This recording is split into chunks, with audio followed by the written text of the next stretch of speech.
I stood on the 2-meter platform in the training ground and looked down at my soldiers. Commander Lei, take 400 men from the 800 border troops and put them in the cavalry. Split the other 400 into 2 groups. One joins the heavy shield spearmen. The other joins the sword and shield troops. Lei Qianshan called back his answer from below. I kept giving orders. For the 1,000 new soldiers, 300 go to the heavy shield spearmen, 300 to the sword and shield troops, 300 form the sword and bow troops. The last 100 I will train myself. As my personal guard strike force, 500 cavalry plus 100 scouts will be led by Lei Qianshan and Jiang Xiaoyu. 600 heavy shield spearmen under Li Erniu. 600 sword and shield troops under Zhang Huazi. 300 sword and bow troops under Zhang Dashan. If I am not at the horse ranch, Bai Yushuang will handle everything there. If neither of us is around, head instructor Wang Wu will take charge. Is that clear? Over 2,000 soldiers shouted back at once, loud enough to shake the sky. In the days ahead, train hard. A harsher war is coming. Starting tomorrow, I will train with you. Now dismissed. I waved my hand and stepped down from the platform. Li Erniu looked at the soldiers scattering across the field and shook his head in wonder. I never thought our army would grow this much in less than a month. Don't just marvel at it, I said. You have 1 day to get your units in order. The big battle is close, and you already know what needs to be done. They all nodded and bowed. I turned to Bai Yushuang and Wang Wu. The days ahead will be hard on both of you. Wang Wu looked uneasy. Tiger, are we going to war again? The Hu tribe still have 60 or 70,000 men stationed in Anshi Commandery. Either we hit them, or they hit us. War can't be avoided. I understand, Wang Wu said, his face grim. Bai Yushuang turned to Sun Damon. Tomorrow you train with the troops. Riding in the morning, the 8 bloodblade strikes in the afternoon. Then I turned to Li Chang'an. Tomorrow you and the 100 guards train together too. Riding in the morning, blade strikes in the afternoon, archery in the evening. If you can outperform all 100 guards, I'll make you guard captain. Li Chang'an's face turned red with excitement. Bai Yushuang looked at me. With the 1,000 men from Ningxuan Fort, we now have over 3,000 troops. Are we still selling horses? Sell 300 more? I said. Otherwise we won't have enough food to last, she nodded quietly. 3,000 troops, across the whole of Liangzhou. That was now a force that mattered. Mid-October, Linqing County Town, night, at the gate tower. I wasn't there, but I heard how it went. Magistrate Meng Jiwen stood holding a letter, his face changing color again and again. Constable Zhang, is this letter true or false? Constable Zhang Hua looked troubled. It should be true. Wei Ming wouldn't joke about something like this. The letter says the Black Mountain tribe will attack our town in 5 days. What do we do? Sir, we need to strengthen the defenses across the town, watch for who spies trying to open the gates from inside, and send someone to Anshi Commandery to ask for help. The county clerk, Zhou Yin, shook his head. 10,000 White Wolf troops are camped outside Anshi Commandery. Lord Qin and Commander Zhou won't spare soldiers to help us. Then it seems we're on our own, Meng Jiwen said, taking a deep breath.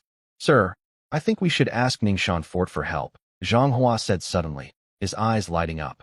Ningxuan Fort barely has enough men to protect itself, Meng Jiwen said, shaking his head.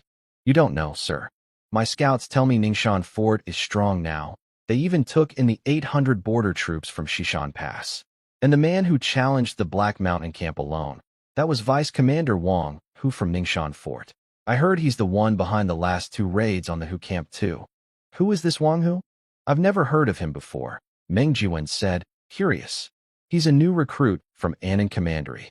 Less than 2 months in the army, and he's already killed over 100 Chang and Hu cavalry alone. The day he reported for duty at Anshi Commandery, he killed a Hu centurion right outside the city gate. His name spread through the whole commandery after that. A new recruit, that fierce, Zhou Yin said, in disbelief. If what you say is true, we can try asking Ningxuan Fort and this Vice Commander Wang for help. But will they come? Meng Jiwen asked, worried. Sir, whether it works or not, we have to try. We can't just sit here and wait to die, Zhang Hua said firmly. He's right, Zhou Yin said. I suggest you write the letter now and beg Ningxuan Fort to send troops. Fine, I'll try. In the meantime, strengthen our defenses, especially against the Hu spies hiding inside the town. We need to catch every one of them. Meng Jiwen said firmly. Zhang Hua and Zhou Yin both stood and bowed. That night, Ningxuan Fort sent 3 letters by arrow into 3 towns, Linqing, Shay, and Beishan, and none of them slept. After a night of talking it over, as the sky just started to turn light, all 3 towns sent messengers asking for help. 1 to Ningxuan Fort, 1 to Anxi Commandery, and 1 to Tangshan Fort. Back at Ningxuan Fort, in the meeting hall, I walked in that morning with Bai Shuang, Lei Qianshan, and a few others. Wei Ming was already laughing by the door. Wang Hu, you guessed right. Linqing County really did send someone. We're the only ones around strong enough to help them, I said, smiling. Unless they're fools, of course they'd come asking. So are we really going to send troops and help them fight off the Black Mountain tribe? Wei Ming asked. No rush yet.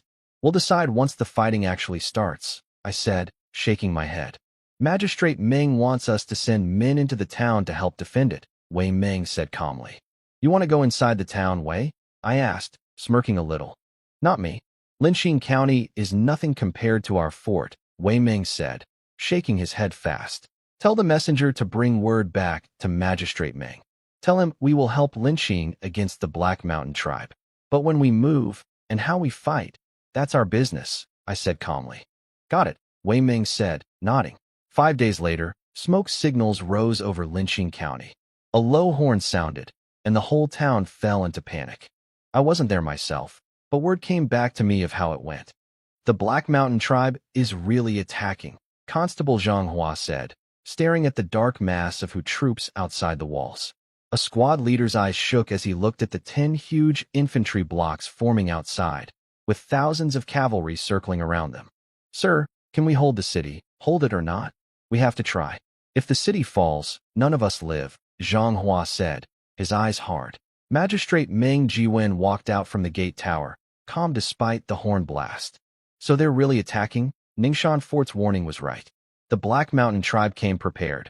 Look, they already have siege ladders and battering rams ready, Zhang Hua said, pointing at the gear outside.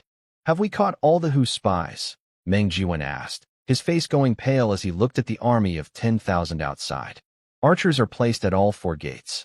If any spy shows themselves, we kill them on sight, Zhang Hua said, his eyes sharp. Good. Tell everyone to stay strong. As long as we live, the city stands. If the city falls, we die with it, Meng Jiwen said, drawing his 3-foot sword. Zhang Hua bowed and went to check the wall defenses. Outside, the Hu commander Yu Dashan rode up with his officers to the front of the central infantry block, looking up at the city walls, which stood over 10 meters tall. Sir, our warriors can't wait any longer. Just give the order, a thick-bearded officer said. Tell the warriors, whoever climbs the wall first gets 1,000 gold and the rank of officer, Yu Dashan said, pointing his whip at the wall. The officer struck his chest with his fist and answered loudly. All troops ready. First and second blocks, attack. 2,000 foot soldiers ran forward with ladders, screaming as they charged the wall. Archers ready, Zhang Hua shouted from the wall. 300 paces. 200. 100. 50. Arrows rained down on command. Hundreds of soldiers fell, but many still reached the base of the wall. A bloody siege battle had begun. At the same time, Beishan and Shay counties faced the same attack. Luckily, both towns had prepared too, and held off the first wave. What's going on? Weren't the defenses supposed to be weak? Where are our spies inside the city? Yu Dashan's face turned dark as he watched nearly 1,000 of his 2,000 men fall in the blink of an eye. A thin officer in charge of spies looked confused. 5 days ago, the reports from inside showed nothing wrong. I don't know why their defenses suddenly got stronger. You fool.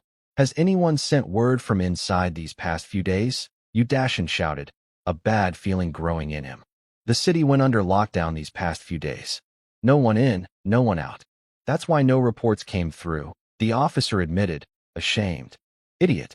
5 days with no word, and the city on lockdown. That means they already knew we were coming, Yu Dashan said, furious. Should we keep attacking then? An officer asked carefully. There's no turning back now.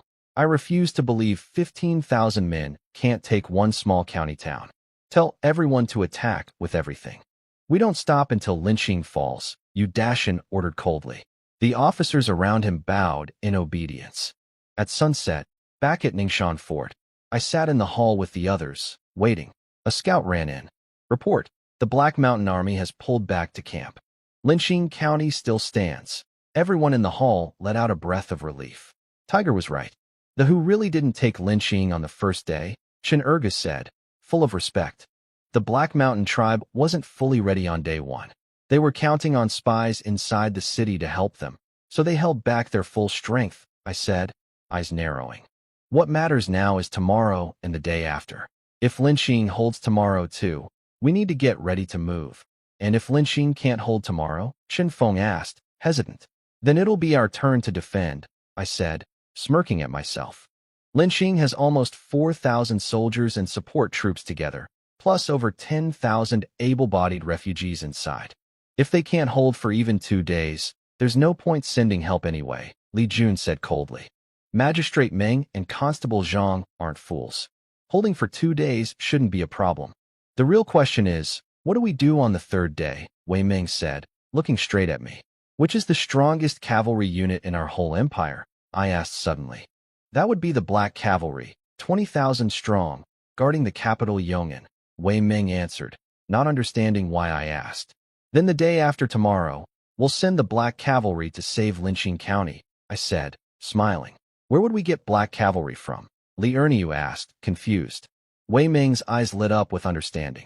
You mean dress our own cavalry up as the Black Cavalry, then attack the Black Mountain tribe? Exactly. We have 600 cavalry now. Tie branches to the horses' tails to kick up dust. Make it look like thousands of riders are charging. Even if it doesn't scare them off completely, it'll shake them hard, I explained. And if they don't fall for it? Are we really going to throw 600 riders against their thousands head-on? Bai Yushuang's eyes flashed with anger at the idea of me dressing up as the Black Cavalry. When 2 warriors meet on a narrow road, the braver one wins. If they see through it, then we fight to the death, I said calmly. Lei Qinshan stood up. I agree with Tiger. When 2 meet on a narrow road, the braver one wins. If we can beat back their first wave of cavalry, we can stop their whole attack. Wei Ming thought the plan was risky, but there didn't seem to be a better one on the table. Xiaoyu stood up. I agree with Tiger's plan.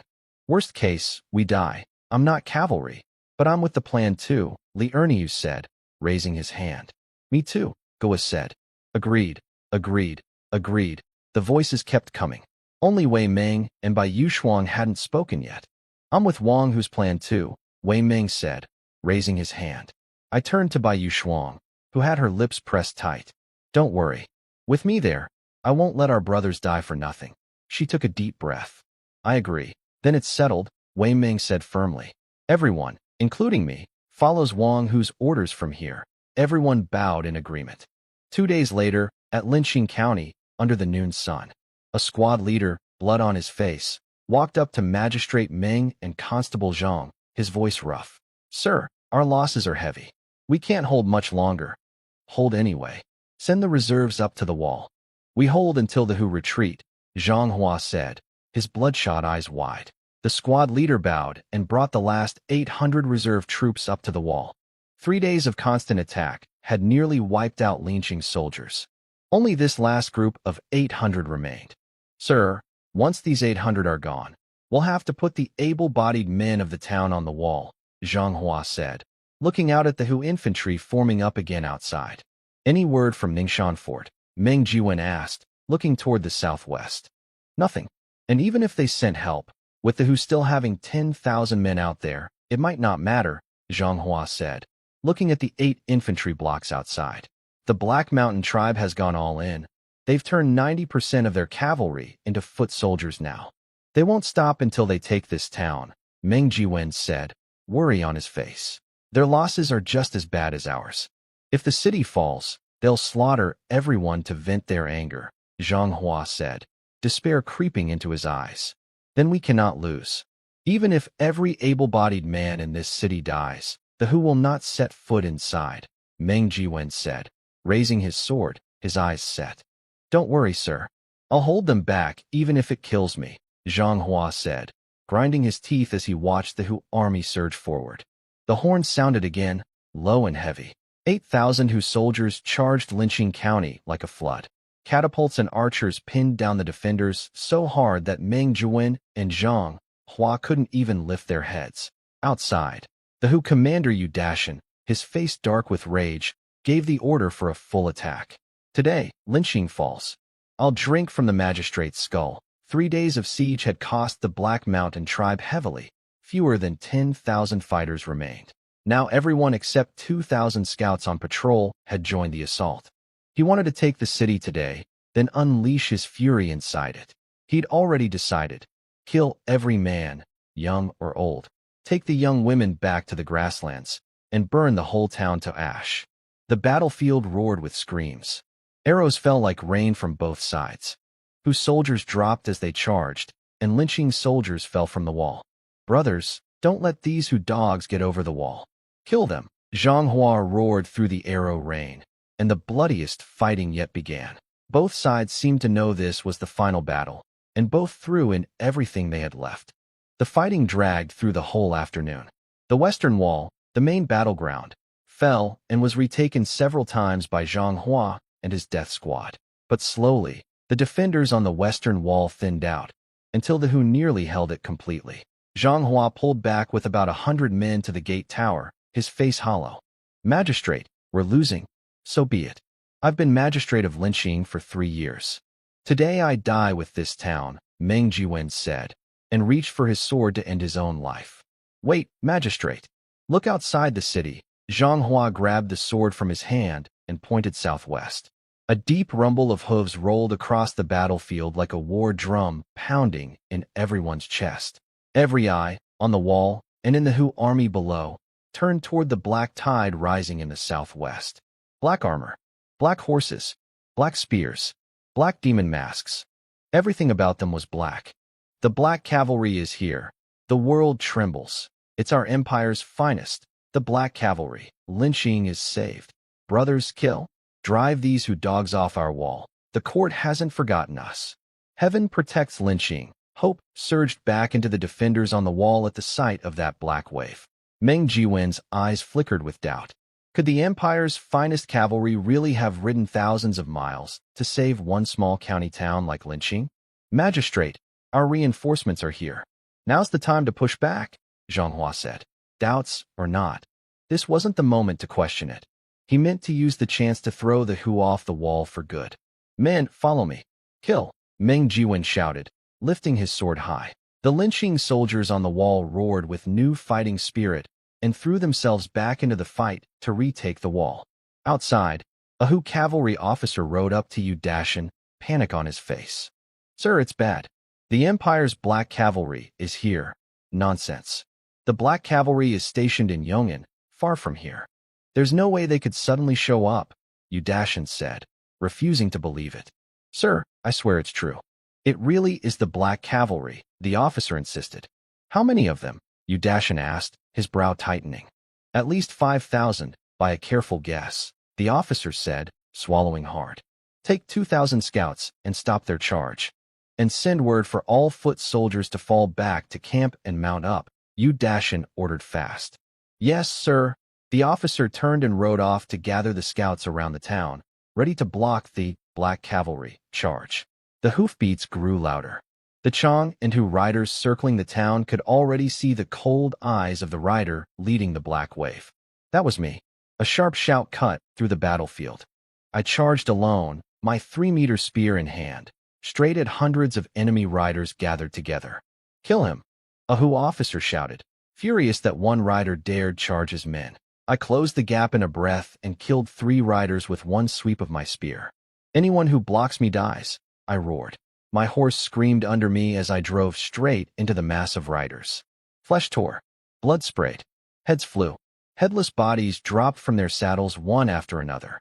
Surrounded on every side, I cut down dozens of men without slowing, and the riders around me went pale with fear. Run, run. He's not human, one rider screamed, watching his comrades fall, and turned his horse to flee. Kill. Behind me, hundreds of my black cavalry caught up and tore into the broken, terrified enemy riders. Lei Qianshan, in his black armor, laughed as he swung his black blade, cutting down riders like cutting through melons, his eyes burning with excitement. I gave the orders as we rode. Bai Shuang, take 200 and hit their left flank. Lei Qianshan, take 200 and hit the right. Xiao Yu, take 200 and follow me into their center. The three of them broke off with their riders to follow my orders. After scattering hundreds of enemy riders, I led my 200 straight toward Yu Dashan's command position. Stop him! Yu Dashan's face went white with shock as he watched me break through hundreds of his men like nothing. He ordered his personal guard to block me. The black cavalry rides. Nothing under heaven can stand against us. I shouted, not even slowing for the 100 guards charging at me. One strike, and their lead officer fell from his horse. Kill! Xiao Yu's 200 riders followed close behind me, cutting down the scattered guards. My eyes found Yu Dashan through the chaos, surrounded by his men, and I drove my horse straight at him. Stop him! Stop him! Now! Yu Dashan shouted, his face draining of color as he felt my eyes lock onto him. Anyone who blocks me dies. My spear swept through anyone who got close. No one could reach me. Bodies piled up behind my horse as I rode. Sir, retreat. This man is unstoppable. None of us can hold him back. An officer shouted at Yu Dashan, panic in his voice. Yu Dashan's face twisted with rage, but he finally gave the order to retreat. You won't escape me, I said, and pushed my horse harder, cutting down every rider who tried to slow me on the way. Protect the commander. Run, for officers rode together to block my path, hoping to buy Yu Dashan time. Worthless dogs, you dare stand in my way? My eyes went cold. My spear struck 4 times like lightning, and all 4 officers fell. 4 officers together couldn't land a single hit on him. This man is a monster. Run, run, he's not human. Heaven sent him to punish us. Wait for me. I don't want to die. The Chong and Hu riders broke completely, fleeing in every direction. By then, Bai Shuang and Lei Qianshan's 400 riders had already smashed into the Hu infantry, and the whole battlefield dissolved into chaos. With no more riders left to block me, I caught up to Yu Dashan as he tried to flee. My spear became a black dragon and punched straight through his heavy body. He let out a scream that tore across the battlefield as I lifted his massive body into the air on the end of my spear, his death ugly and complete. The commander is dead. Run, run, the Qian killed our commander. Commander, retreat. Fall back to Shishan Pass. Seeing Yu Dashan killed in one strike, the remaining riders broke completely. Panic spread through the whole battlefield. Brothers, kill. As the Hu army collapsed into full retreat, Wei Meng and the others, who had been hiding 3 miles back, brought 2,500 foot soldiers pushing onto the field. Zhang Hua, who had just retaken the wall, saw the Wei banner appear on the battlefield, his face lighting up. It's Ningxia Fort's troops. The Hu army is breaking. Constable Zhang, I order you now. Take all the men in the city and chase down these Hu dogs, Meng Jiwen shouted, full of fire. Zhang Hua bowed and led over 1,000 soldiers charging out through the gates. I lifted Yu Dashan's body on my black iron spear and shouted across the battlefield, the chieftain is dead. Who dares face me now? Chen Feng, Goa, and Li Erniu's infantry reached the edge of the field, cutting down the scattered Chong and Hu riders and foot soldiers one by one. Seeing the enemy completely broken, I called all my cavalry together, ready to push the attack into their camp. Lei Qianshan here, Jiang Xiaoyu here, Bai Shuang here. The 3 of them gathered with their 600 riders around me, every one of them looking at me. With something like awe? Men, follow me, charge. I threw Yu Dashan's body to the ground and led the 600 riders straight at the Hu camp. Bai Shuang, Lei Qianshan, and Jiang Xiaoyu roared and rode hard behind me, straight into the enemy camp. I led the charge, my spear sweeping aside the wooden barricade at the camp gate, sending it flying 10 meters through the air. My 600 riders poured in behind me, cutting down riders still scrambling onto their horses. The fighting ran from evening into deep night, until the main Hu force broke completely. Only then did I call off the chase. At the gates of Linqing County, Meng Jiwen walked out, blood covering him, his eyes full of disbelief as he watched my men and the town's soldiers clearing the battlefield. We really won. Magistrate, these men are officers from Ningxia Fort. They're the ones who led the fight against the Black Mountain tribe, Zhang Hua said, bringing Chen Feng, Goa, Li Erniu, and Chen Ergu to the gate. Where is General Wei? Meng Jiwen asked, confused.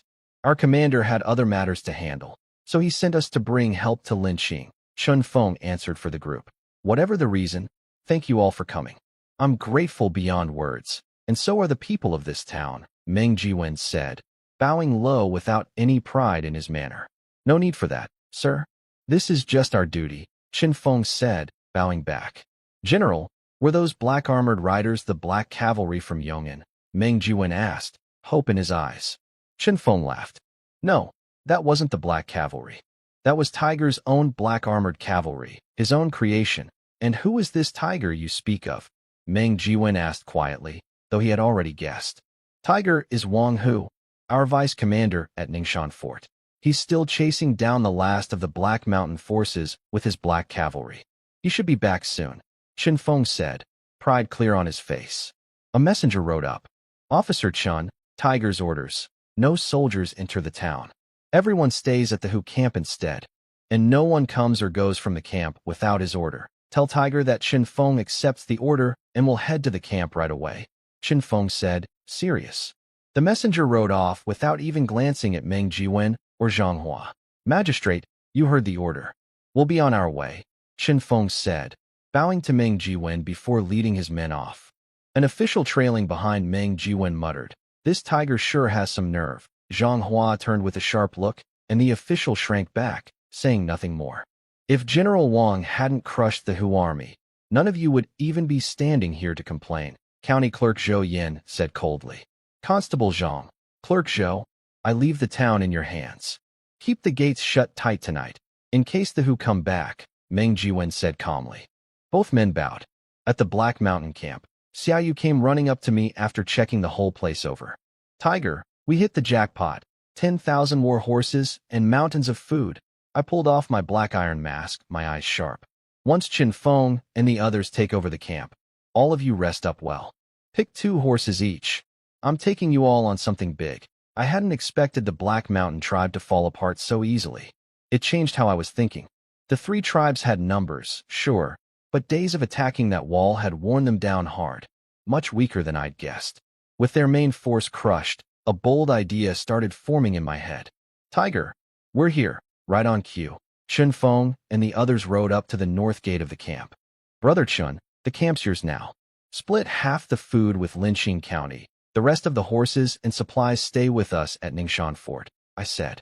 Goa, Erniu, Dashan, take your men, 2 horses each, and head to Zhao family village, 10 miles southeast of Shishan Pass, to meet up with Wei at first light tomorrow. They all bowed, no one questioning the order, only following it.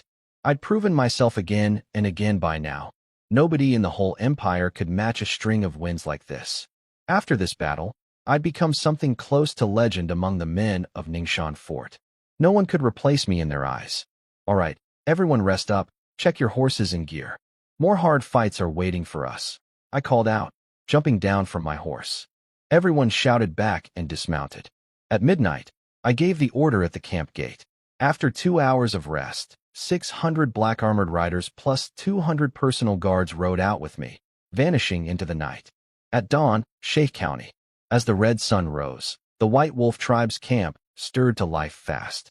War drums pounded, and thousands of their soldiers poured out, forming up outside the town walls. At the camp gate, a White Wolf officer spoke to the young Prince Tai Lu, who sat on his horse. Second Prince, today I will take Sheikh County, or I'll answer for it with my life. Remember those words, General Woli Tai. I'll be waiting for good news, Tai Lu said, his eyes full of killing intent as he looked at the crowded walls of Sheikh. Woli Tai shouted his answer and rode off toward the south gate with 100 personal guards. 10 miles outside Sheikh's south gate, in the woods, Xiaoyu came back from scouting and crouched down next to me. Tiger, the White Wolf tribe is so cocky they didn't even send out scouts. They don't think much of our men at all. The White Wolf tribe has 30,000 men. 10,000 are still watching Anshi Commandery. In this whole region, who else but us could come after them?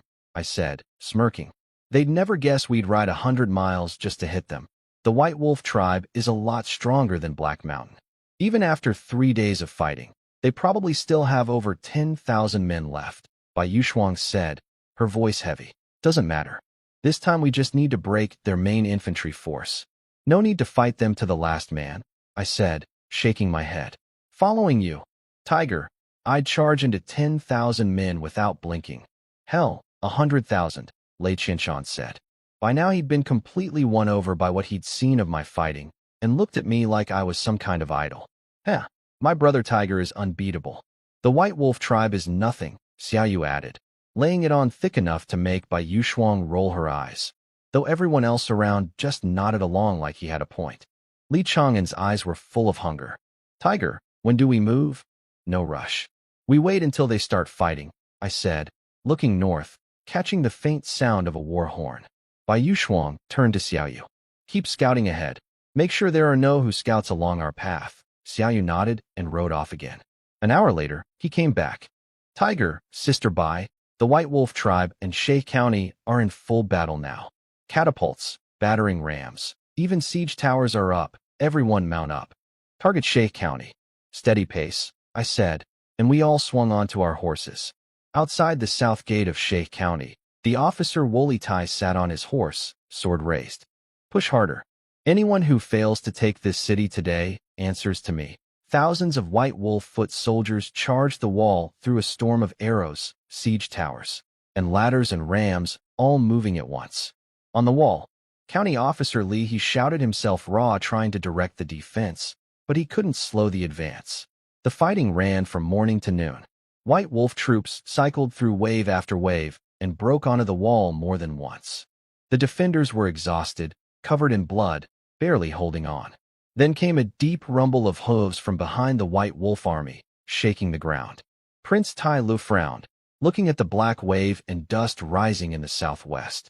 Where did this cavalry come from? Could be the Iron Savage tribe, or what's left of Black Mountain.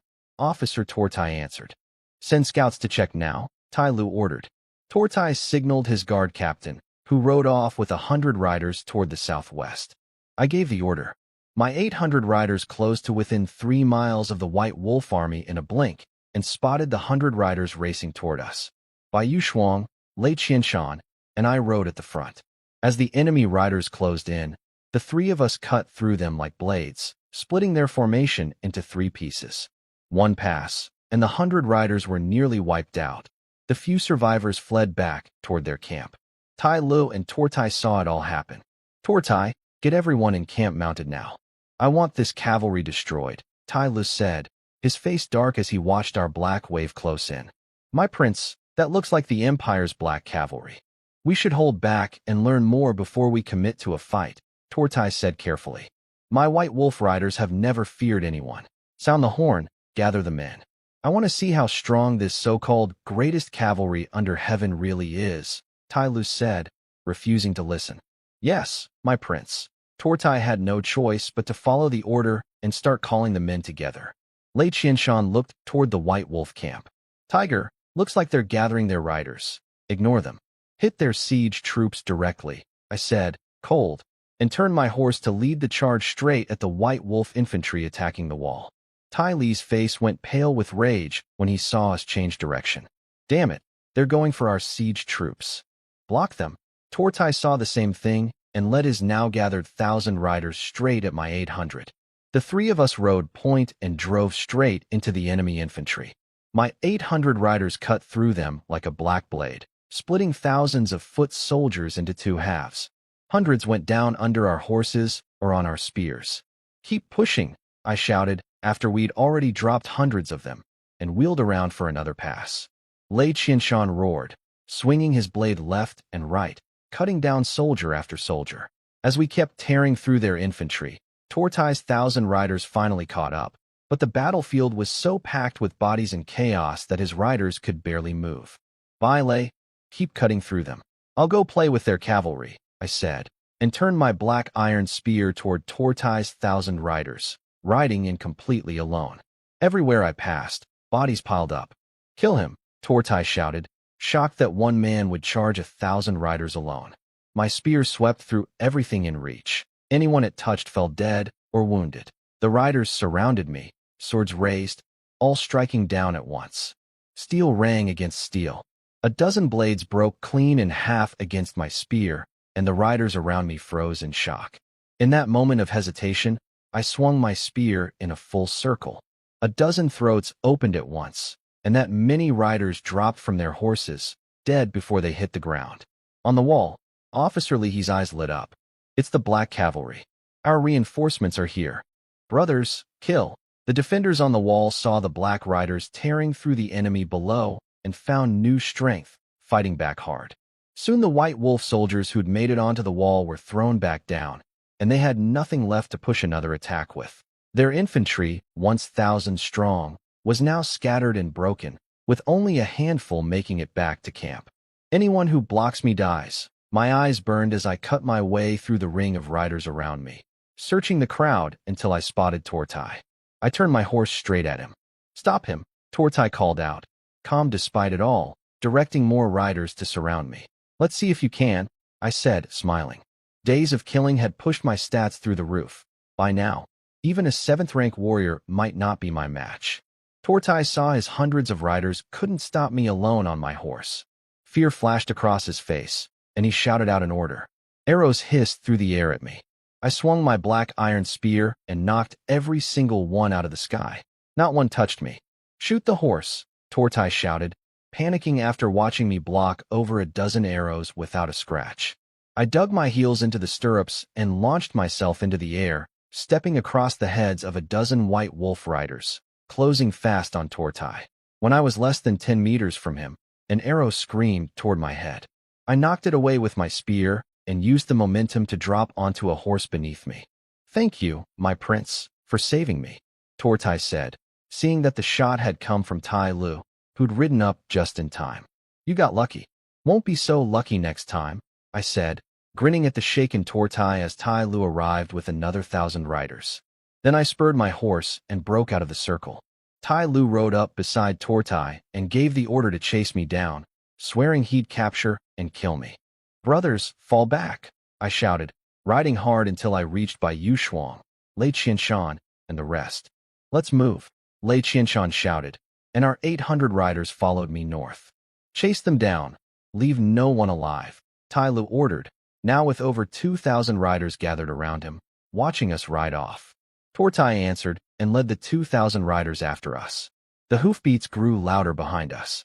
I slowed my pace at the front of our 800. Tiger, they're catching up, Lei Qianshan said, glancing back at the mass of White Wolf riders closing in. It's fine. You all go ahead. I'll hold them off, I said, then turned to Li Chang'an. Give me the bow. I wheeled my horse around, took the bow and quiver from him, and waited quietly for the 2,000 riders to arrive. Bai Yushuang turned to Xiaoyu. Take the main group 30 miles ahead to Lianghe village and wait for us. We'll catch up soon. Xiaoyu nodded and led the riders on, leaving just me, Lei Qianshan, and Bai Yushuang behind. As the 2,000 riders closed in, I drew my bow, knocked 3 arrows at once, and pulled the string back to its full draw. I let go. 3 arrows shot out like black falling stars, straight into the mass of 2,000 riders. The 3 arrows punched through 9 riders before driving into the ground, and over 100 riders nearby broke into panic. Anyone who comes closer dies, I shouted, standing on my stirrups, drawing again. 3 more arrows, aimed at the riders leading the charge. I released. 3 more arrows, like the hand of death, took 9 more lives in an instant. The terrifying force behind each shot left Tortai pale with fear. I felt the rush building and drew again, this time aiming straight at Tortai and the well-armored officers near him. The moment I loosed the arrows, Tortai ducked low and dodged the one meant for him. The 2 officers beside him weren't so lucky. Both arrows punched clean through their chests, and they dropped from their horses. Hold! Stop advancing, Tortai shouted, completely shaken. He hadn't expected my archery to be just as terrifying as my swordsmanship.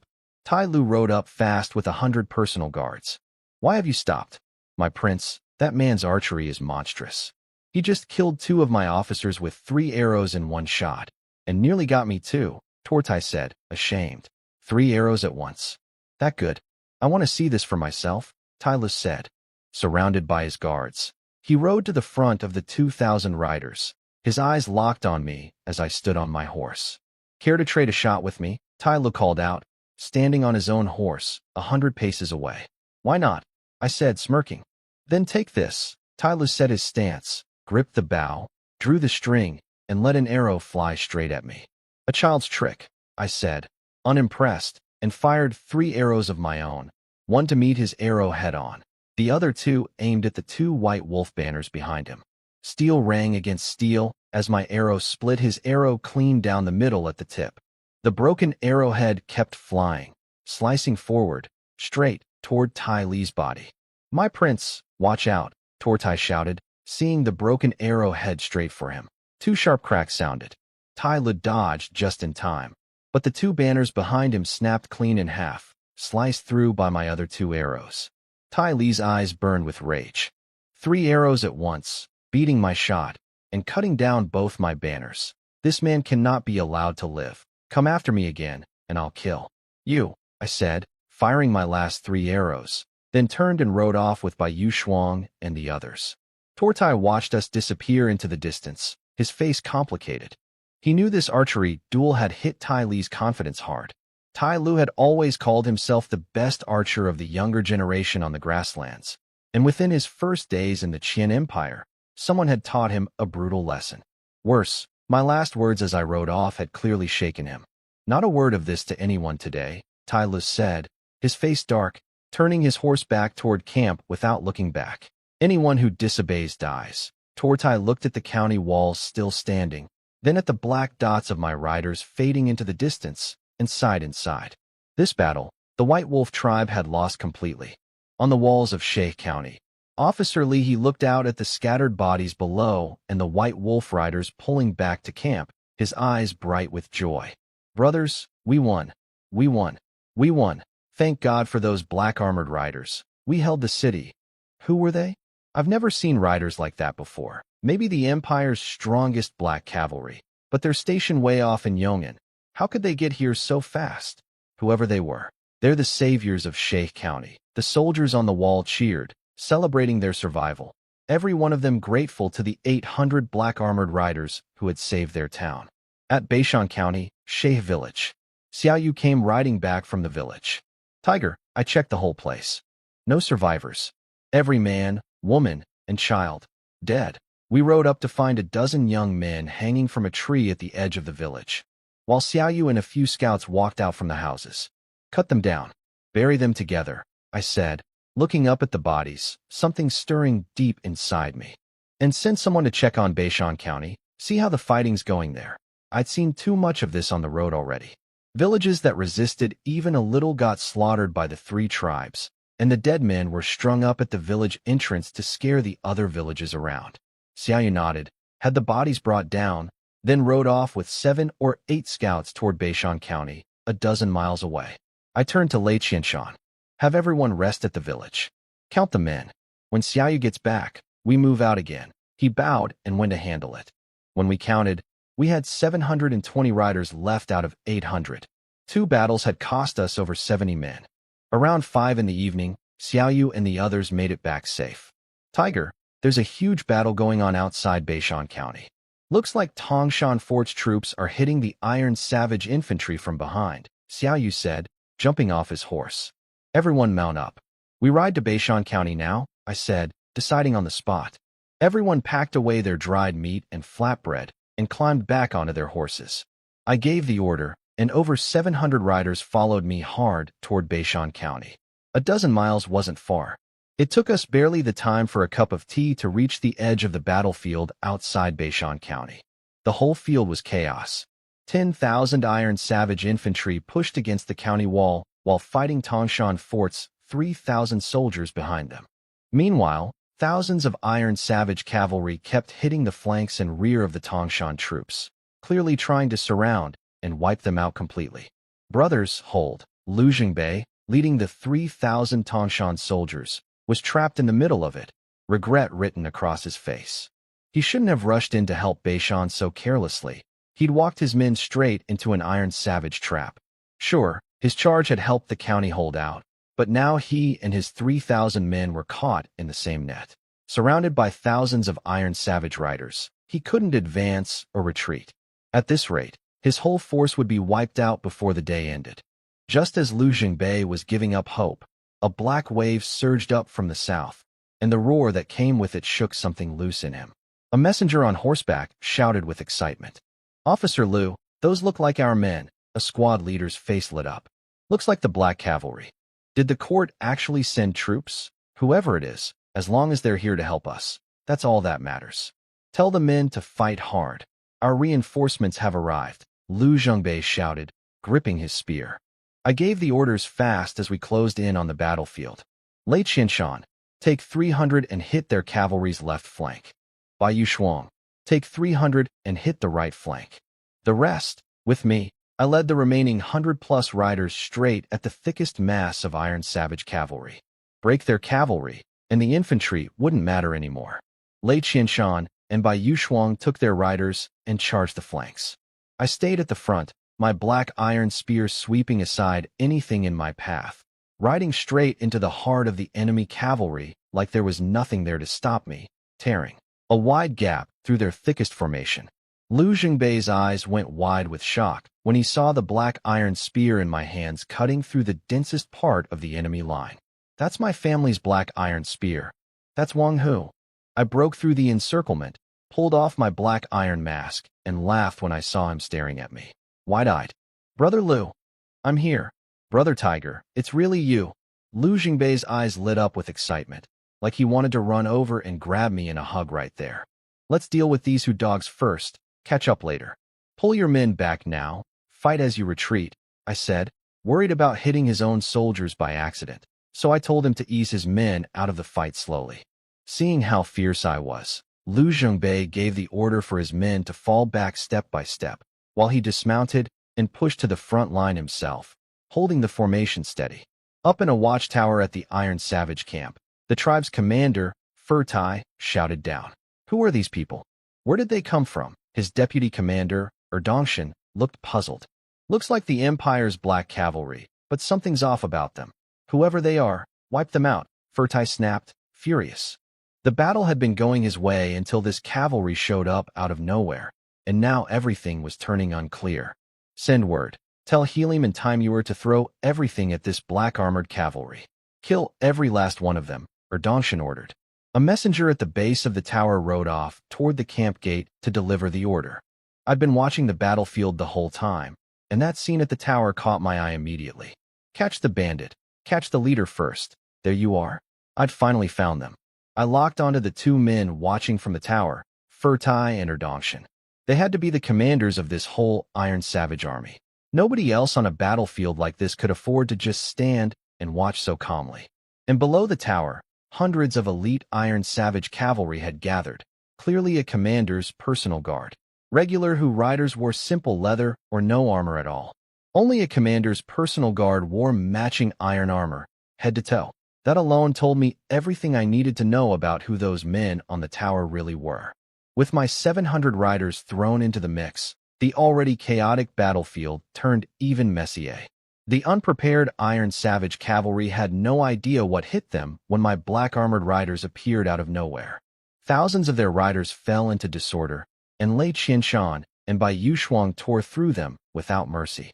"Xiaoyu, stay close to me," I said, my eyes locked on the watchtower, and led 100-plus riders forward, scattering every Iron Savage rider in our path. Nothing could stop us. From the watchtower, Erdongshan spotted my small group moving fast. "Furtai, that cavalry looks like it's coming straight for us. 100-something riders daring to charge our camp? Duojier, take care of them," Furtai snapped, full of contempt, ordering one of his officers below. "Yes, General." Duojier took 300 personal guards from the camp and rode out to meet me. "Good, come right in," I said, grinning as I saw them charge out, and drove my spear straight at Duojier leading the pack. Duojier roared and thrust his spear at my chest. I dodged it easily, and my black iron spear punched straight through his heart. I lifted his body high into the air on my spear, and the 300 guards behind him froze in horror. "Duojier, dead in one move," Erdongshan said from the tower, stunned. "Impossible. Even a 5th-rank warrior couldn't kill Duojier in one strike," Furtai said. He'd always trusted Duojier's strength, but what he'd just seen made no sense to him. "Anyone who blocks me dies," I laughed and threw Duojier's body at the riders facing me. The impact knocked 7 or 8 of them off their horses, and I drove my 100-plus riders through the gap. Kill. Xiaoyu and the rest followed close behind me, cutting down the Iron Savage elite guards one after another. Furtai, we need to retreat now. He's coming for us, Erdongshan said, panic rising as he watched me tear through their personal guard like nothing. Furtai felt the same fear. What I'd shown was beyond anything he'd imagined. No normal man could fight like that. Die, all of you. My spear kept swinging, scattering the riders around me in every direction. I broke through their 300 elite guards completely, opening a clear path straight to the camp, and chased after Furtai and Erdongshan, who only had a dozen riders left with them. Stop him. Furtai ordered his last guards to block me as he felt me closing in.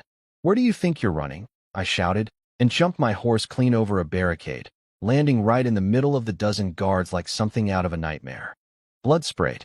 It took less than 10 breaths before every one of them was dead. Who is this man? I've never heard of him, Erdongshan shouted at Furtai as they fled. I don't know. Every young warrior of note in the Empire is either at the border or in Yong'an.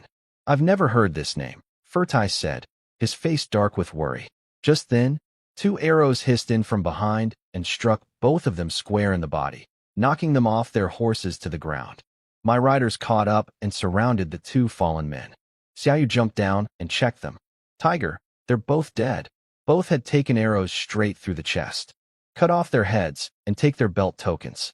Carry them around the battlefield and announce it 3 times, I said, my voice cold. Xiaoyu nodded and got to work fast, slicing off both heads and pulling 2 golden tokens from their robes. With Xiaoyu holding both heads, I turned my horse and rode out of the camp. Outside, the thousands of Iron Savage cavalry and nearly 10,000 infantry were leaderless now, and the battlefield had turned into total chaos, soldiers breaking and running everywhere. Your commanders are dead. Surrender, and you will not be killed, I shouted as I rode along the edge of the chaos. Your commanders are dead. Surrender, and you will not be killed. Xiaoyu and Li Chang'an rode behind me, each holding a head up on a spear, shouting the same words. Those heads, those are really the 2 commanders. Furtai and Erdongshan are both dead. We've lost. Run. Both commanders are dead. The Qian army is here. Everyone run. With both of their leaders dead, panic spread through the whole battlefield, and Iron Savage riders scattered in every direction. Fall back. Fall back. A few officers gathered together and ordered the infantry to retreat. Seeing the Iron Savage infantry break and run, Lu Zhengbei seized the moment and led his 3,000 Tangshan soldiers in a wild chase. Brothers, kill. On the other side, Lei Qianshan and Bai Yushuang joined their riders together and began chasing down the fleeing Iron Savage cavalry too. Brothers, kill them all. On the walls of Beishan County, Magistrate Wan Dequan watched the enemy break and run, shouting with joy. We won. We won. County Officer Wu Gang bowed. Sir, let me lead men out to chase down these Hu dogs. Go. Get out there fast. Join up with Tangshan Fort and the Black Cavalry to finish them off, Wan Dequan said, waving his hand. Wu Gang bowed and led over 1,000 Beishan soldiers out through the gates in pursuit. The whole battle, from the moment my 700 riders joined in, ran clear into the night before it finally ended. The next morning, after a short rest, Lu Zhengbei and I met up at the gate of the Iron Savage camp, where Magistrate Wan Dequan and his officials were waiting for us. I am Wan Dequan, Magistrate of Beishan County. Greetings to both generals. Thank you for your help in this battle. Without you, this whole county would have burned to the ground, Wan Dequan said, bowing low, real gratitude in his voice. Defending our land and fighting off invaders is simply our duty as soldiers of the Empire. No need for such thanks, Lu Zhengbei said warmly. Magistrate Wan, there are over 2,000 Iron Savage prisoners left in the camp. They're yours to deal with now, I said. May I ask your name, General? Are you with the Black Cavalry? Wan Dequan asked, full of respect. My name is Wang Hu. I'm Vice Commander at Ningxian Fort. These are our own riders from Ningxian Fort, not the Imperial Black Cavalry, I said plainly. Wan Dequan's round, pale face went slack with shock. So you're the General Wang Hu whose name has spread across all of Liangzhou, Magistrate Wan. Brother Lu and I need to head to Xishan Pass now. The cleanup here is in your hands, I said plainly, no pride in my voice. His smile faded. Xishan Pass? General, are you planning to take it back? The Black Mountain tribe is already crushed. The White Wolf tribe took heavy losses from my ambush. The Iron Savage tribe has fully collapsed. This is the best chance we'll get to retake Shishan Pass, I said firmly. You beat the Black Mountain and White Wolf tribes too? Juan de Quan's shock kept growing. I killed both commanders of the Black Mountain tribe myself. Their remaining riders scattered. I ambushed the White Wolf tribe outside Shea County and cost them over 10,000 men. Counting the 10,000 still watching Anshi Commandery, they should have about 20,000 men left, I said. So, I want to warn you. If I take Shishan Pass, make sure Beishan County keeps its gates well guarded. In case the White Wolf tribe comes for revenge, I understand. Thank you for the warning, General, Juan de Quan said, nodding hard, still stunned. Then we'll be on our way. The supplies and horses in this camp are yours to watch over for now. We'll sort out the split when Brother Liu and I return victorious, I said, mounting my horse, bowing to him. Don't worry, generals. Beishan County won't take a single coin of the Iron Savage spoils. It's all yours to decide, Juan de Quan said, bowing back. The food in the camp, you can hand out to the people. Keep the rest of the horses and supplies sealed for now, Lu Zhongbei said, mounting up beside me. Thank you both. On behalf of the people of Beishan, I'm deeply grateful, Juan de Quan said, bowing almost to 90 degrees. No need for that, magistrate. We're heading out, I said, and Lu Zhongbei and I turned our horses and rode off. After watching us disappear, Officer Wu Gang walked up to Juan de Quan. Sir, what do we do with the 2,000 Iron Savage prisoners in the camp? Juan de Quan's face turned cold. Kill them all. But General Wang shouted that surrendering men wouldn't be killed, Wu Gang said, eyes widening slightly. That was Wang who said it, not me. And besides, how exactly are you planning to guard over 2,000 prisoners? Juan de Quan said. He understood it well enough. Wang Hu had left those prisoners for him on purpose. If he couldn't handle even this much, there'd be no point trying to build a relationship with Wang Hu going forward. Looking at what Wang Hu had pulled off these past few days, it wouldn't be long before the court rewarded him, and he rose fast, becoming a name that mattered in the whole empire. Now was the time to get close to him, not later. Understood, sir, Wu Gang said, nodding, something cold settling into his eyes. Killing prisoners wasn't pretty, but the three Hu tribes had committed terrible crimes across Anshi Commandery. Death was already more mercy than they deserved. With that settled, Wu Gang led over 1,000 Beishan soldiers toward the Iron Savage camp, grim and fast. Soon, screams and pleas for mercy rose from inside the camp. Lu Zhongbei, not far off yet, frowned at the sound. Brother Tiger, did you leave those 2,000 prisoners for Beishan County on purpose? Lu Zhongbei asked, steady on his horse. You think they shouldn't be killed, Brother Lu? I asked back, smiling. He hesitated, then took a deep breath and let it go. Brother Liu, will you come with me to Shishan Pass? I asked, the corner of my mouth lifting. Shishan Pass has high walls, cliffs on both sides, and the Ningyi River running around it. How could we possibly take it with the men we have? Lu Zhongbei said, realizing I actually meant to go through with it. The Iron Savage and Black Mountain tribes are both broken now. Only the White Wolf tribe still has 20,000 men left. If we move on Shishan Pass before they can react, we can take it, I said. And I'll tell you straight, Brother Liu, days ago, I already sent Wei Ming with a few hundred men, dressed as Black Mountain stragglers, to hide at Zhao family village, 10 miles southeast of the pass. On top of that, 2,000 of my own Ningxuan fort troops are already on their way there too. All I need now is your word. Lu Zhongbei's face hardened. If you trust me that much, I'll throw in with you, even if it costs me my life. Huh? I knew you'd say yes, I said, laughing. 10 miles southeast of Shishan Pass, at Zhao family village, in a small old courtyard. Xiaoyu rode in with a dozen scouts and found Wei Ming fast. Commander Wei, Tiger sent me to tell you. Tonight, around 2 in the morning, we launched the full attack on Shishan Pass. Make sure you take the east gate and open it before then. Did Wang Hu really beat both the White Wolf and Iron Savage tribes? Wei Ming asked, shocked to see Xiaoyu. We ambushed the White Wolf and hit them hard. The Iron Savage tribe got completely crushed. Tiger killed both of their commanders himself, with arrows, Xiaoyu said, grinning ear to ear. This Wang Hu. He's something else, Wei Ming said, full of awe. Beside him, Goa, Li Erniu, Zhang Dashan, and the other old lynching soldiers all wore the same proud look. Go back and tell Wong Hu I'll have the gate open by 2 in the morning, no question. I'll light the signal fire on the tower, and I'll have everyone tie white cloth on their arms so he doesn't cut down the wrong people, Wei Ming said, clapping Xiaoyu on the shoulder. Xiaoyu nodded and rode off again with his scouts. Wei Ming turned to Gua and the others. Tonight, the 3 of you sneak your men to within 3 miles of the pass. Watch for the signal fire too, then charge in with Wong Hu's group. The 3 of them nodded and went back to their men. Once the courtyard had emptied out, Wei Ming turned to Dewar, who stood off to the side, lost in thought. Wang Miehu, here's your chance to prove yourself. Don't worry, sir. I'll help you take Shishan Pass, Dewar said, his face set with resolve. Better make sure of it. You know what happens if you turn on us, Wei Ming said, his voice carrying a threat. I already left the dark behind for the light. I'd never think of betraying you, Dewar said, raising his right hand high. Good. Go rest. You're with me to Shishan Pass come evening, Wei Ming said, waving him off. Dewar bowed and slipped quietly out of the courtyard. Before, he really had thought about running.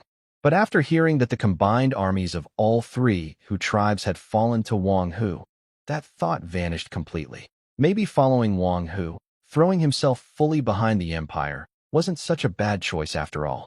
At dusk at Shishan Pass, a Hu officer up on the gate tower shouted down at Wei Ming's group, dressed as Black Mountain stragglers. Who's down there? Open the gate. I'm Officer Dewar of the Black Mountain tribe, Wang Miehu called back. A Black Mountain squad leader looked Dewar over carefully and confirmed it. That's really Officer Dewar. Hearing that, the Hu officer let his guard down completely and ordered the gate opened. The huge gate creaked open. Wei Ming held back the urge to strike right then and led his 300 disguised soldiers and Dewar inside. Once through the gate, they saw what had once been a busy pass town, now stripped bare by the 3 tribes, the shops along the street packed with Hu soldiers instead. As Wei Ming led his men into a temporary camp, he heard women screaming faintly in the distance, mixed with the mad laughter of Hu soldiers. These animals deserve to be cut to pieces, Shin Feng said beside Wei Ming, his eyes full of killing intent. They're torturing our women just to feel better about losing. We're ending every one of them tonight, Zhu Yidao added, his eyes just as dark, scaring Dewar half to death. He worried they might turn on him too. Hold it together. No one breaks formation tonight. Anyone who does answers to military law, Wei Ming said low. Both men nodded and stopped looking toward the tents around them. Deep in the night, around 2 a.m., the whole pass was dead silent. Wei Ming slipped his 300 men out of camp and moved fast toward the east gate. A night patrol spotted them near the gate. What are you doing up at this hour? We're here to kill you, Wei Ming said, and cut down their squad leader with one stroke. The rest of the patrol vanished under his 300 men in seconds. After clearing 3 patrols along the way, they reached the gate. Shin Feng, take 100 men up the wall from the left. Zhu Yidao, take 100 from the right. Once we control the gate tower, light the signal fire, Wei Ming said quietly. Both men bowed and pushed up the stairs on either side fast. What do you want? The gate guard shouted, seeing them coming. Wei Ming didn't waste words. He and his 100 men cut down the dozen guards at the gate fast. At the same time, Shin Feng and Zhu Yidao fought their way up the tower and lit the signal fire. Flames crackled to life, lighting up half the pass and waking up Hu soldiers all around. What's going on? Who lit that fire? White Wolf Commander Wamuli stumbled out of his tent, 2 women in his arms moments before, staring up at the burning tower in fury. A squad leader ran up and dropped to one knee, panicked. Sir, someone killed our patrols and took the east gate. Damn it. Gather everyone. Take that gate back now, Wamuli roared, a bad feeling growing in his chest. He'd noticed something was wrong these past 2 days, with Black Mountain stragglers trickling back into the pass. But he never expected anyone to actually dare raid Shishan Pass itself. The White Wolf tribe had 2,000 men holding the pass, plus the stragglers who drifted back the past 2 days, over 5,000 total. If 5,000 men couldn't even hold this pass, Prince Tai Lu would never forgive him for it. He rushed back, threw on his armor, and rode out toward the east gate with 100 personal guards. Outside the pass, in the wild fields 3 miles to the northeast, 600-plus riders, and 2,000 Tangshan soldiers stood waiting in total silence. I watched the signal fire light up the sky and raised my black iron spear. Wei Ming made it. Brothers, follow me in. We leave nothing standing. I led the charge with my 600-plus riders straight at Xishan Pass. Forward. Target, Xishan Pass. Lu Jingbei gave the order too, and his 2,000 Tangshan soldiers followed close behind my riders. On the other side, Gowa, Li Erniu, and Zhang Dashan brought their 2,000 Qingyang Valley troops rushing in as well. At the gate, Wei Ming and 200 men held the line against the flood of whose soldiers pouring down the streets. Up on the wall, Zhu Yidao and his 100 archers kept firing into the crowd, dropping soldiers one after another. Kill them all. Take back the gate. Wamuli shouted from his horse in the wide street, ordering his infantry forward. The White Wolf soldiers roared and charged through the arrow range straight at Wei Ming's 200 men. Wei Ming held his ground at the front with his blade, and the fighting turned brutal fast. Just as Wei Ming, covered in blood, was about to go down, the ground started shaking with hoofbeats outside the gate. He knew. I had finally arrived. Move. Everyone move. Xin Feng pulled the half-conscious Wei Ming back with his remaining 100 men, clearing a path for my riders. I rode in first, breaking through the gate, my black iron spear cutting down the White Wolf soldiers in my path with ease. My 600-plus riders poured in behind me, and we tore straight through from the east gate to the west gate without slowing down. The White Wolf defenders fell apart completely under the charge, while Muli himself fled the pass with whoever he could grab. Kill! Kill! Kill! As Lu Jingbei and Gowa's infantry poured in behind us, the whole pass fell. Many soldiers who hadn't even woken up yet died right in their tents. The fighting ran from deep night into morning, and only stopped once the sun was fully up.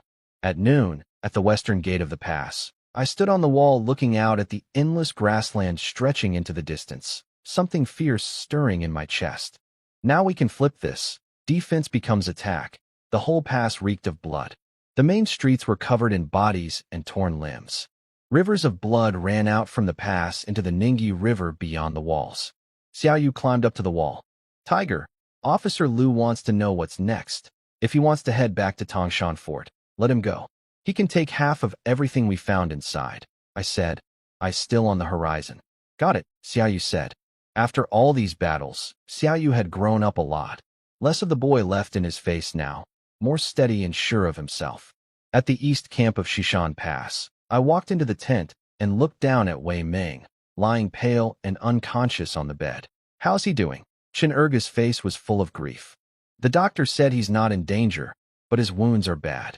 He'll need months to recover. Once he's stable enough to move, send him to Linqing County to recover. Conditions there are better than here, I said, leaning over to check Wei Ming's wounds myself. His whole upper body was wrapped in bandages, many soaked through with blood. I shook my head.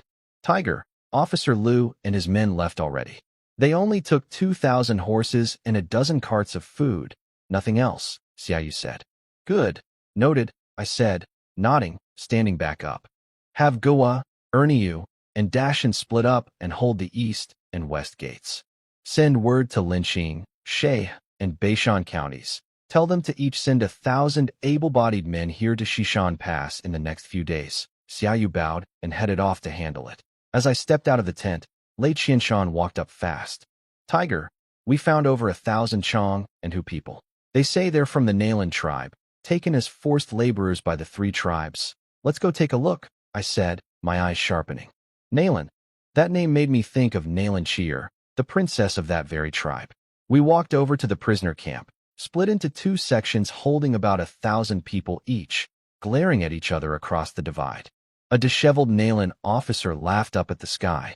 White Wolf, Black Mountain, Iron Savage, finally your day has come. Heaven really does have eyes. The guards bowed low the moment they saw me approach. I walked toward the Nalan side. A man named Nalan Kanjing stared at me, eyes wide. You're the Qian warrior who beat the White Wolf, Black Mountain, and Iron Savage tribes. Who are you? Do you know Nalan Chier? I asked, face calm. I'm Nalan Kanjing, an officer of the Nalan tribe. You know our princess? He asked, his eyes lighting up. Your princess is already my woman. Will you all swear loyalty to me? I said, no change in my expression. You? You're our tribe's son-in-law." His eyes went strange, like he couldn't quite believe it. "Is that a problem?" I said, my mouth twitching slightly. "We greet our lord." Nalan Kanjing dropped to one knee and shouted it out, and the whole Nalan group followed, kneeling around him. "Get up. In a few days I'll have Nalan Chiir come see you. As for the prisoners from the 3 tribes, they're yours to deal with," I said. "Give them 200 sabers." With that, I turned and left the camp. "Watch them close. Anyone who tries to rush the camp dies on sight," Lei Qianshan told the 300 black-armored riders standing guard. The riders sat their horses quietly, watching the prisoner camp, calm as stone.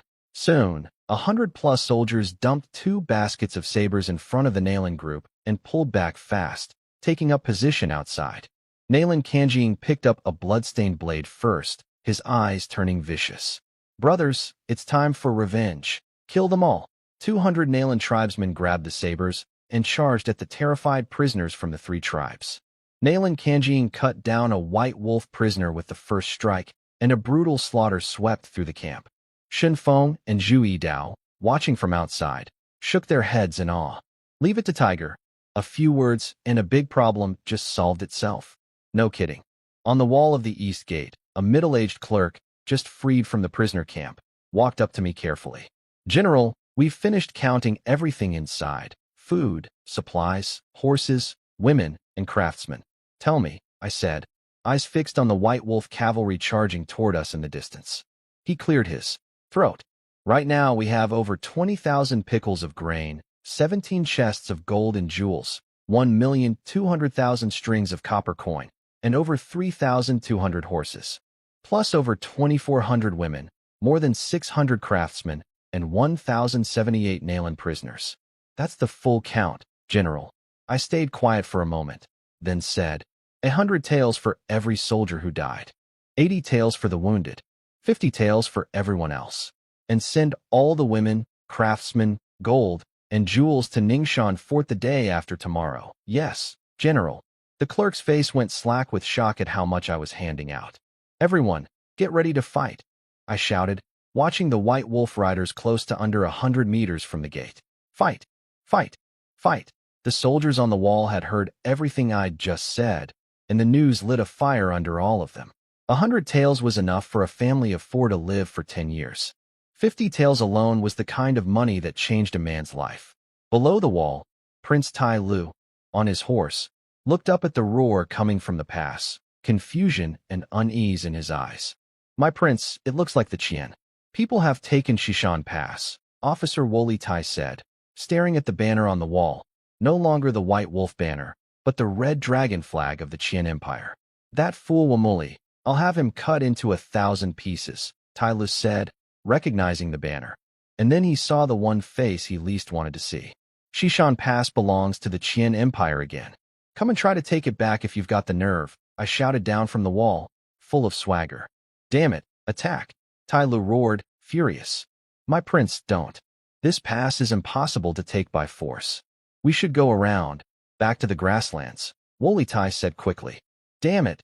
Damn it!" Tai Li's eyes burned with hate, wishing he could fly up the wall and take my head off himself. The 3 tribes had sent 70,000 men out on this campaign. Now only the White Wolf's 20,000 remained. Black Mountain and Iron Savage both wiped out completely. For the whole Chong and Hu alliance, it was a humiliation beyond words. After a moment to cool down, Tai Lu took a deep breath and led his army fast toward the Bailey Kingdom instead. To get back to the grasslands now, he'd have to go around through Bailey, cross the Ningyi River, and cut through rough mountain roads to reach home. Li Erniu watched the White Wolf army shrink into the distance, his face lit up with excitement. "Tiger, the White Wolf tribe pulled back. Did we really win this?" "Yeah, we won," I said, eyes burning bright. "We did it. We really won," Li Erniu shouted. Nearly 1,000 soldiers on the wall roared together, the sound rolling across the whole pass. Inside, the rescued women and craftsmen broke down in tears of relief. Lei Qianshan, Bai Yu Shuang, Goa, Zhang Dashan, and Chun Ergu all gathered on the wall, watching me with expectant eyes. "Tiger, I want to write to the imperial court as deputy commander of Shishan Pass, using the fastest courier route, sending everything that's happened over these past days straight to the Ministry of War. Will you allow it? Lei Qianshan asked. Granted, I said, waving a hand. Also make 2 copies. One for Lord Qin, the commandery governor, and one for Liangzhou City. Those 2 can go out later, no rush. Lei Qianshan bowed and headed off fast to handle it. Congratulations. Looks like a promotion is coming your way, Bai Yushuang said, walking up beside me, looking out at the wide Ningyi River flowing quietly past the pass. Same to you. Your promotion's coming too, I said, smiling. What's next then? She asked, a little uneasy. She already knew about the 1,000+ Nalan people I'd taken under my wing. First, I want to build a cavalry force of 3,000. You, Lei Qianshan, and Nalan Kanjing each lead 1,000. Everything else, we'll figure out later, I said without hesitation. You really do love your cavalry. Don't think much of infantry, do you? She said, smirking slightly. It's not that I look down on infantry. Cavalry has speed and the strongest attack power both. If we want to keep the grassland tribes in check, we need a cavalry force strong enough to crush them outright, I said, watching the white wolf riders disappear over the horizon. That makes sense. But our horse ranch at Qingyang Valley can only support 3,000 or 4,000 horses, max. Any more, and there's no room, she said, clearly impressed that I'd thought this far ahead. Then we find a new ranch. If there isn't one, we take a piece of the grassland for ourselves, I said, eyes sharp. She had nothing to say to that, just thought I was getting more ambitious by the day. 5 days later, at Yong'an, the capital, in the imperial palace, the Taiji Hall, Emperor Zhao Longxing sat on his golden throne, laughing harder and harder as he read the report from the Ministry of War. Huh, Wang Hu. What a man. The dozens of civil officials standing to the right of the hall whispered among themselves, full of confusion, wondering what could possibly be going on. The military officers on the left stayed quiet, but their faces showed they already knew something. Sun Jingtai, tell everyone what's happened and why I'm in such a good mood, Emperor Zhao said, grinning. As you command, Your Majesty. The Minister of War, Sun Jingtai, stepped forward and cleared his throat. A victory report has arrived from Xishan Pass. Vice Commander Wang Hu of Ningxin Fort crushed a combined force of 70,000 men from the White Wolf, Black Mountain, and Iron Savage tribes, killing tens of thousands of enemy troops and capturing over 30,000 horses. He also retook Xishan Pass, driving the remaining 20,000 White Wolf troops completely out of Liangzhou. The whole report came down to those 2 sentences, but they were enough to set the entire court on fire. Impossible. A mere vice commander defeating 70,000 Chong and Hu troops. Unbelievable. Who exactly is this Wang Hu? Anshi Commandery barely has a few thousand soldiers. How did they beat 70,000? 70,000 men beaten by a few thousand local troops. That's a miracle. In the history of warfare, heaven blesses our empire to give us a warrior like this. The emperor watched the chaos spread through the hall, but instead of getting angry, he looked almost entertained by it. The crown prince, Zhao Hongyun, who'd already heard the news, stepped forward with a smile and bowed. Father, who exactly is this General Wang Hu to defeat 70,000 men from 3 tribes? This Wang Hu is remarkable. By his time in service, he's been a soldier less than 2 months, still practically a raw recruit, Emperor Zhao said, laughing heartily. The first prince, Zhao Hongjun, stepped out, disbelief written across his face. Impossible. How could a raw recruit lead a few thousand worthless county troops to beat 70,000 fierce grassland riders? Quiet. Just because you couldn't beat the grassland riders doesn't mean no one else could. Emperor Zhao snapped, anger flashing across his face. This report was written by Lei Qianshan, deputy officer at Xishan Pass himself. Open your eyes and read it carefully. He threw the report down into the middle of the hall, fuming. The 6th prince, Zhao Hongjun, stepped forward fast. Father, calm yourself. My elder brother has spent his whole life in the military and knows better than anyone how strong the border tribes are. He spoke too quickly. That's all. The report is right here. Pass it around and read it for yourselves. It records everything Wang Hu has done since the day he set foot in Anshi Commandery, in detail. Outside Anshi Commandery, he killed 13 Hu riders in one fight, including a centurion with a single throw of his spear. At the Battle of Li Family Village, he raided the Hu camp by night and killed 300 riders, returning victorious. At Ningxian Fort, he raided another who camped by night, killing over 2,000 riders and one commander. At Linqing County, he personally led 600 black cavalry to break a force of over 10,000 from the Black Mountain tribe, shattering them completely. At Shay County, he personally led over 700 riders in a surprise attack on the White Wolf tribe, killing thousands and saving the county from falling. At Beishan County, he led over 600 riders again, charging into thousands of Iron Savage cavalry, killing both of their commanders with single arrows. At Shishan Pass, Ningxian Fort officer Wei Ming disguised himself as a Black Mountain straggler and infiltrated the pass, leading 300 men by night to seize the gate and light the signal fire. In that battle, Officer Wei Ming fought at the front the entire time, refusing to retreat, buying time for Wang Hu's cavalry to break through the gate. He was badly wounded for it and remains unconscious to this day. Tell me, are you saying all of this is false? Emperor Zhao's voice grew louder with every line, until he stood from his throne entirely, his eyes sweeping cold across the whole hall. Under his fury, the hall fell into dead silence. Finally, the first prince, Zhao Hongjun, dropped to his knees. Father, I was wrong. I spoke without thinking. I never imagined our empire had produced a warrior like this. Fine, get up. It's not entirely your fault. Even I thought it sounded made up at first, Emperor Zhao said, waving a hand. His face still flushed and sat back down on the throne. Note, this chapter is told entirely from the imperial court's point of view. Far from me. I'm not present and don't narrate any of it directly.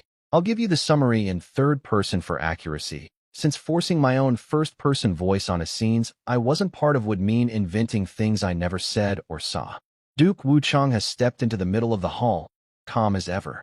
Your Majesty, I have something to report. Speak, Duke, Emperor Zhao said, his face still flushed, a little out of breath. Your Majesty, a few days ago I received a gift from Anshi Commandery, a severed head, a token, and a letter, Wuchang has said. Oh? Whose head? Whose token? And what does the letter say? The Emperor asked, curious. The head belongs to Mogan Shan, commander of the Black Mountain tribe. The token is genuine.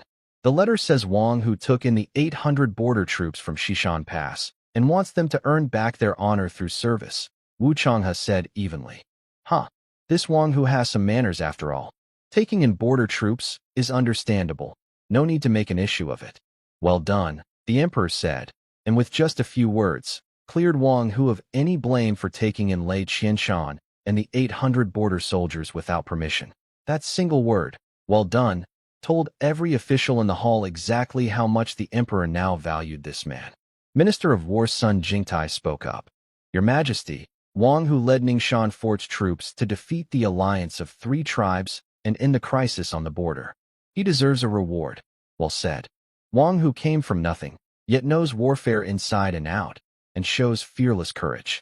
Defeating that alliance makes him the man of the hour. Ministers, speak up. How should he be rewarded? The Emperor said, clearly in high spirits. The first prince, Zhao Hongjun, spoke first. Father, I think he should be named General who pacifies the north, with 1,000 gold and 100 bolts of silk.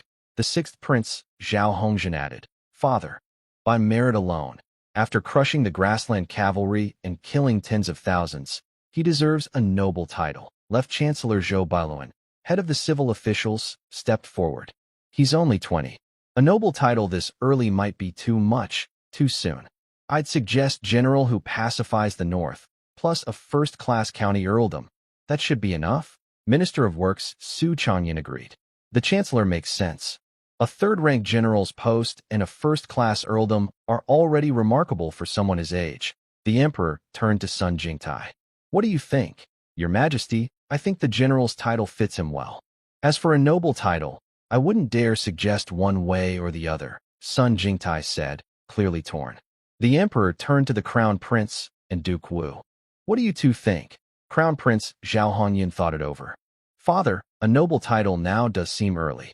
If Wang Hu goes on to expand our empire's territory, a title can come later.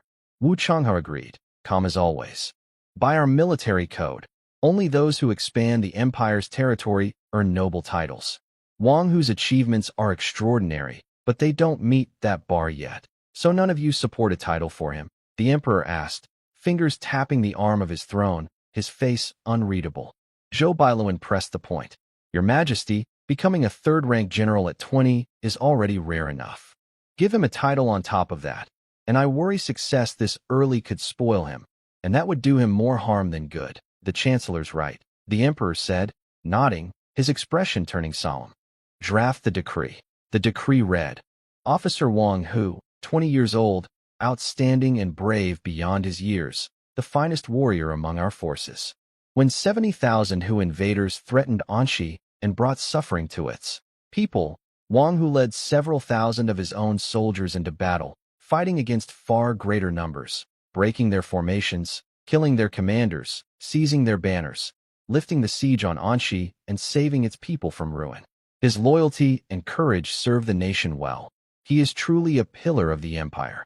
He was named general who pacifies the north, third rank, and given overall military and civil authority over Anxi Commandery and Xishan Pass, with the power to appoint or remove any official below the 5th rank under his own authority.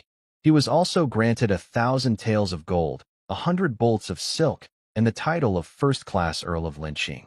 The emperor closed by urging him to keep up the good work and serve the empire faithfully, then left the rewards for his subordinates to the Ministry of War to decide. With that, he rose and left the hall without waiting to hear whether the officials agreed or not, leaving them all exchanging looks behind him. Once he was gone, Minister of Personnel Yuan Minglang frowned. Chancellor, why would His Majesty hand Anxi Commandery over to Wang Hu like that? Doesn't that slap Governor Guofengxian of Liangzhou right in the face? Do you think His Majesty cares about Guofengxian's face? Zhou Bailuan said, giving him a look before walking off. Minister of Revenue, Zhou Yuanyan smirked.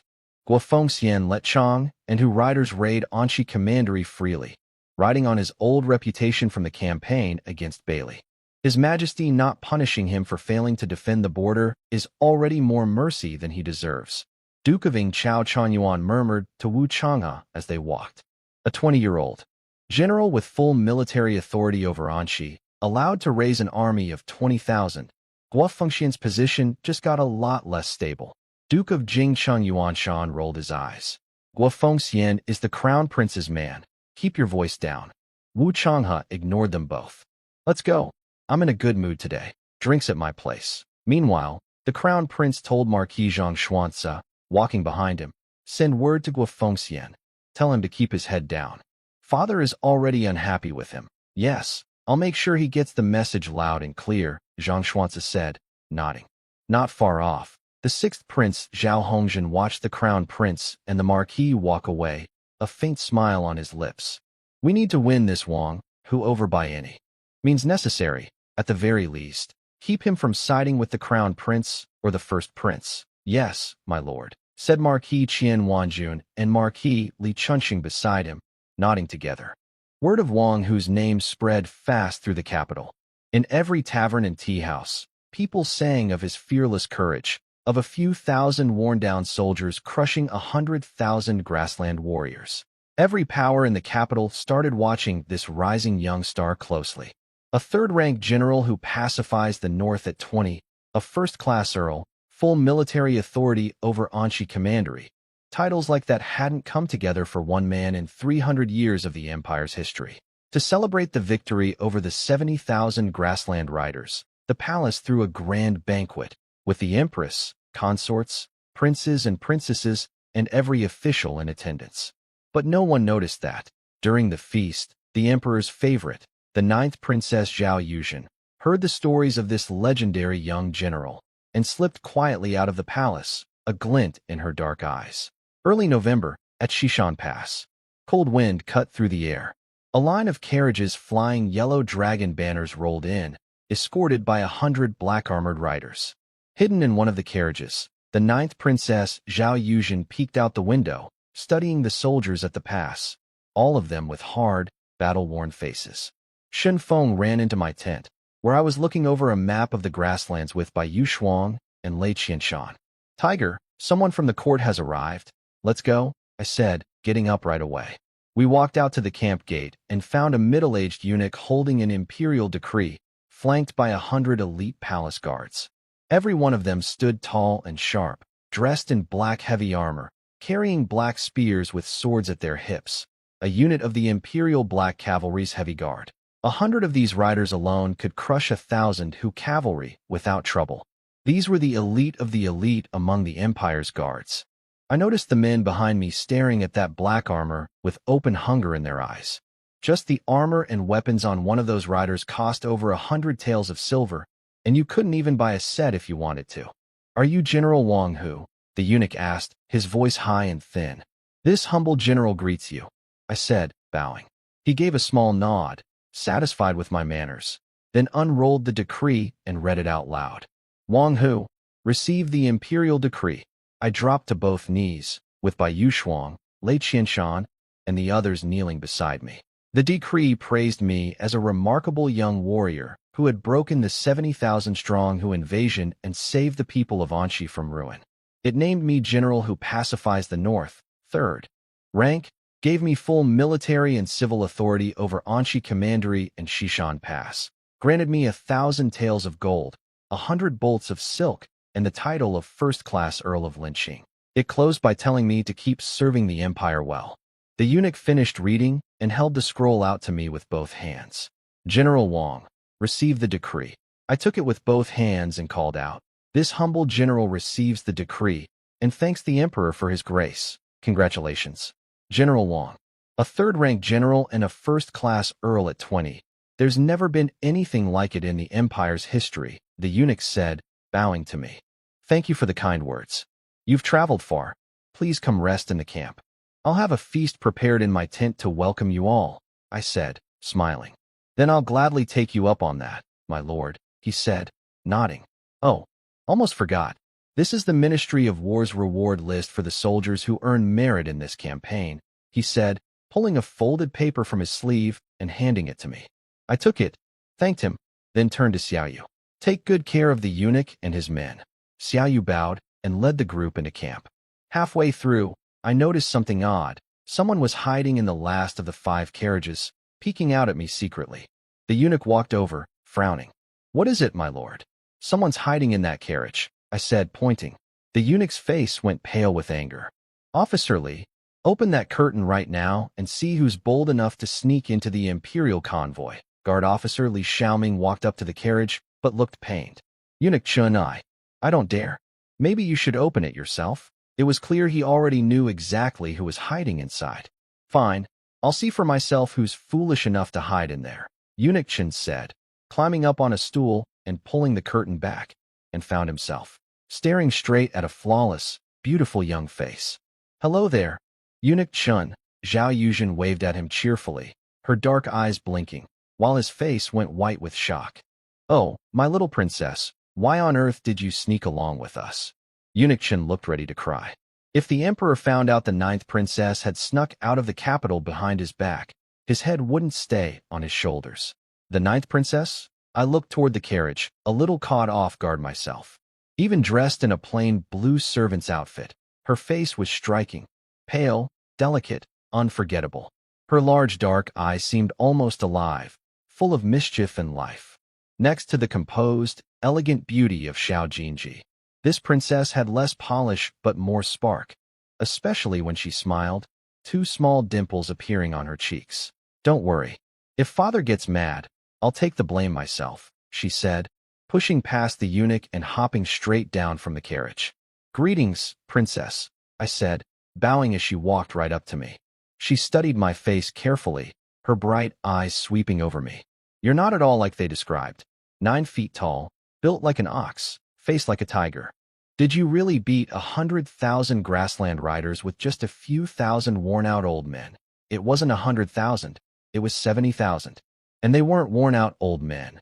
Mostly able young soldiers and some new recruits," I said, my mouth twitching slightly. The stories about me had clearly gotten wildly exaggerated by the time they reached the capital. That's what I thought. Who could look like a tiger and still lead a bunch of broken-down old men to beat fierce grassland riders," she said, tapping her chin thoughtfully, very pleased with her own logic. "Princess, you must be tired from the journey. Please, come rest in the camp," I said, smiling down at her. She barely came up to my chin. I really am tired. I haven't slept well in days. Let me get a good, proper sleep first, she said, yawning behind her hand, eyes already drowsy. Eunuch Chin scrambled over, practically in tears. Quick, prepare the best tent for the princess, and find some women to attend to her while she rests. I turned to Bai Yushuang, who'd been hanging back behind the crowd. Bai, take the princess to a tent to rest. Find some careful, gentle young women to attend to her. She kept her head down and walked over to Zhao Yuzhen, turning her back to the others, like she didn't want the palace guards to see her face. Li Xiaoming watched her tall figure walk off, frowning. Strange. Her back looks familiar. What is it, Officer Li? Eunuch Chen asked, noticing him staring. Nothing. Just thought Commander Bai's figure reminded me of someone back in the capital, Li Xiaoming said, lost in thought. You know her? I asked, eyes sharp. No, must be my mistake, he said, shaking his head. Go on, everyone, rest in the tents. The men will take care of your horses, I said, nodding. Thank you, General Wang, Li Xiaoming said, bowing without any of the usual arrogance the palace guards were known for. Everyone, your rewards have come through too. Take a look, I said, opening the Ministry of War's list and passing it to Lei Qianshan. I've been promoted to 5th rank Deputy General, Lei Qianshan said, stunned. He'd come to me as a man marked for execution, and now the court hadn't just spared him, they'd promoted him. He felt lucky beyond words to have joined me. Without it, his name would never have shown up on a list like this. Let me see mine. Chen Ergu pushed forward, eager. I'm a 6th rank officer, Li Erniu shouted, thrilled to see his own name. Goa read through the list, amazed. We're all 6th rank officers. Only Commander Bai and Commander Lei made 5th rank Deputy General. And Wei Ming got bumped up to 4th rank. Everyone done reading? I asked once the room had settled. All done, Xiaoyu said, handing the list back to me. Good. Now let me tell you what's next, I said, my face turning serious. Tiger, should we wait for Commander Bai? Xiaoyu asked carefully. No need to wait. I'm here, Bai Yushuang said, walking in right then, her face calm. Now that everyone's here, let me lay out my plan. Speak up if you've got objections, I said, waving everyone to sit. Since the court named me general who pacifies the north, I'm building the Northern Pacification Army. The army set at 21,000 men total. Xishan, Tongshan, and Ningxan camps each get 5,000 fighting troops. The cavalry camp gets 3,000 fighters plus 3,000 support troops. Chen Feng will command Xishan camp, with Chen Ergu as deputy. Li Jun will lead Ningxan camp for now, with Zhang Wazi as deputy. Lu Zhengbei keeps commanding Tongshan camp, with Li Erniu as deputy. Cavalry camp, Lei Qianshan in command, Bai Yushuang as deputy. I'm also putting together a personal scout guard unit, 500 men for now, with Xiaoyu as captain and Li Chang'an as his deputy. Any objections? The room went quiet for a moment. Finally, Xiaoyu stood up. Tiger, the magistrate of Sheikh County, the one who ran off and came back, refused to send us the 1,000 able men we asked for. We're still far short of 20,000 troops. My eyes turned cold. I'm now the imperially appointed commander-in-chief of Anshi Commandery's military. I have authority over every local official in this commandery. Cavalry camp, with me, we're riding to Sheikh County. I want to see how a magistrate who ran from battle dares show his face after coming back. That's right, Chen Ergus said, anger flashing across his face. Tiger's already commander-in-chief of Anshi Commandery. Even Governor Qin Weining has to follow his orders. A small-time county magistrate disobeying military orders? That's spitting in the face of everyone who bled out their fighting. Xiaoyu, send for Lu Zhengbei. Also notify every official 7th rank and above in Anshi Commandery to come to Xishan Pass for a meeting, and every officer at the rank of colonel and above too, I said, my voice cold. Xiaoyu bowed and left to handle it. Chen Feng, you're in charge of Xishan Pass for now. No one leaves, anyone can enter, I said, standing. Chen Feng stood and bowed. Cavalry camp, with me, to Sheikh County. I walked out of the tent and led my newly formed 2,000 cavalry riders straight towards Sheikh County. At noon, Sheikh County. Officer Li He, standing on the wall, heard the thunder of hooves approaching and went on high alert. Everyone, ready for battle. The soldiers on the wall scrambled into position, archers knocking arrows. Lei Qianshan rode up to the gate with over 100 black-armored riders and shouted up at Li He. General Wang, who, Commander-in-Chief of Anxi Commandery, has arrived. Open the gate now. A squad leader stared down at Lei Qianshan and the 2,000 riders racing in behind him, stunned. That's Ningxuan Fort's cavalry. Wait, Wang, who's a general now? Counting the days, the decree should have reached him by now. Open the gate, quick.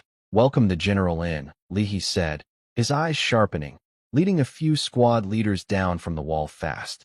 The huge gate creaked open, and I rode in with Bai Yushuang, Nailan Kanjing, and the rest close behind. Where's the magistrate of Sheikh County? I shouted, riding up to Li He and the others, my voice cold. Magistrate Tao is at the county office right now, Li He said, shaken to see it was really me. Take me to him. I want to meet this magistrate who ran from his post, I said, my eyes hard. Yes, sir. Li He bowed and mounted a horse at the gate, leading me and my black-armored riders straight toward the county office. Move. Everyone move. The streets were packed with ragged, starving refugees who scattered to the sides in fear as hundreds of black-armored riders thundered through. At the back courtyard of the county office, in the banquet hall, Magistrate Tao Anlin raised his cup, eyes glazed with drink, watching a dozen dancing girls in thin silk twirl around the room. Friends, fine wine, and beautiful company.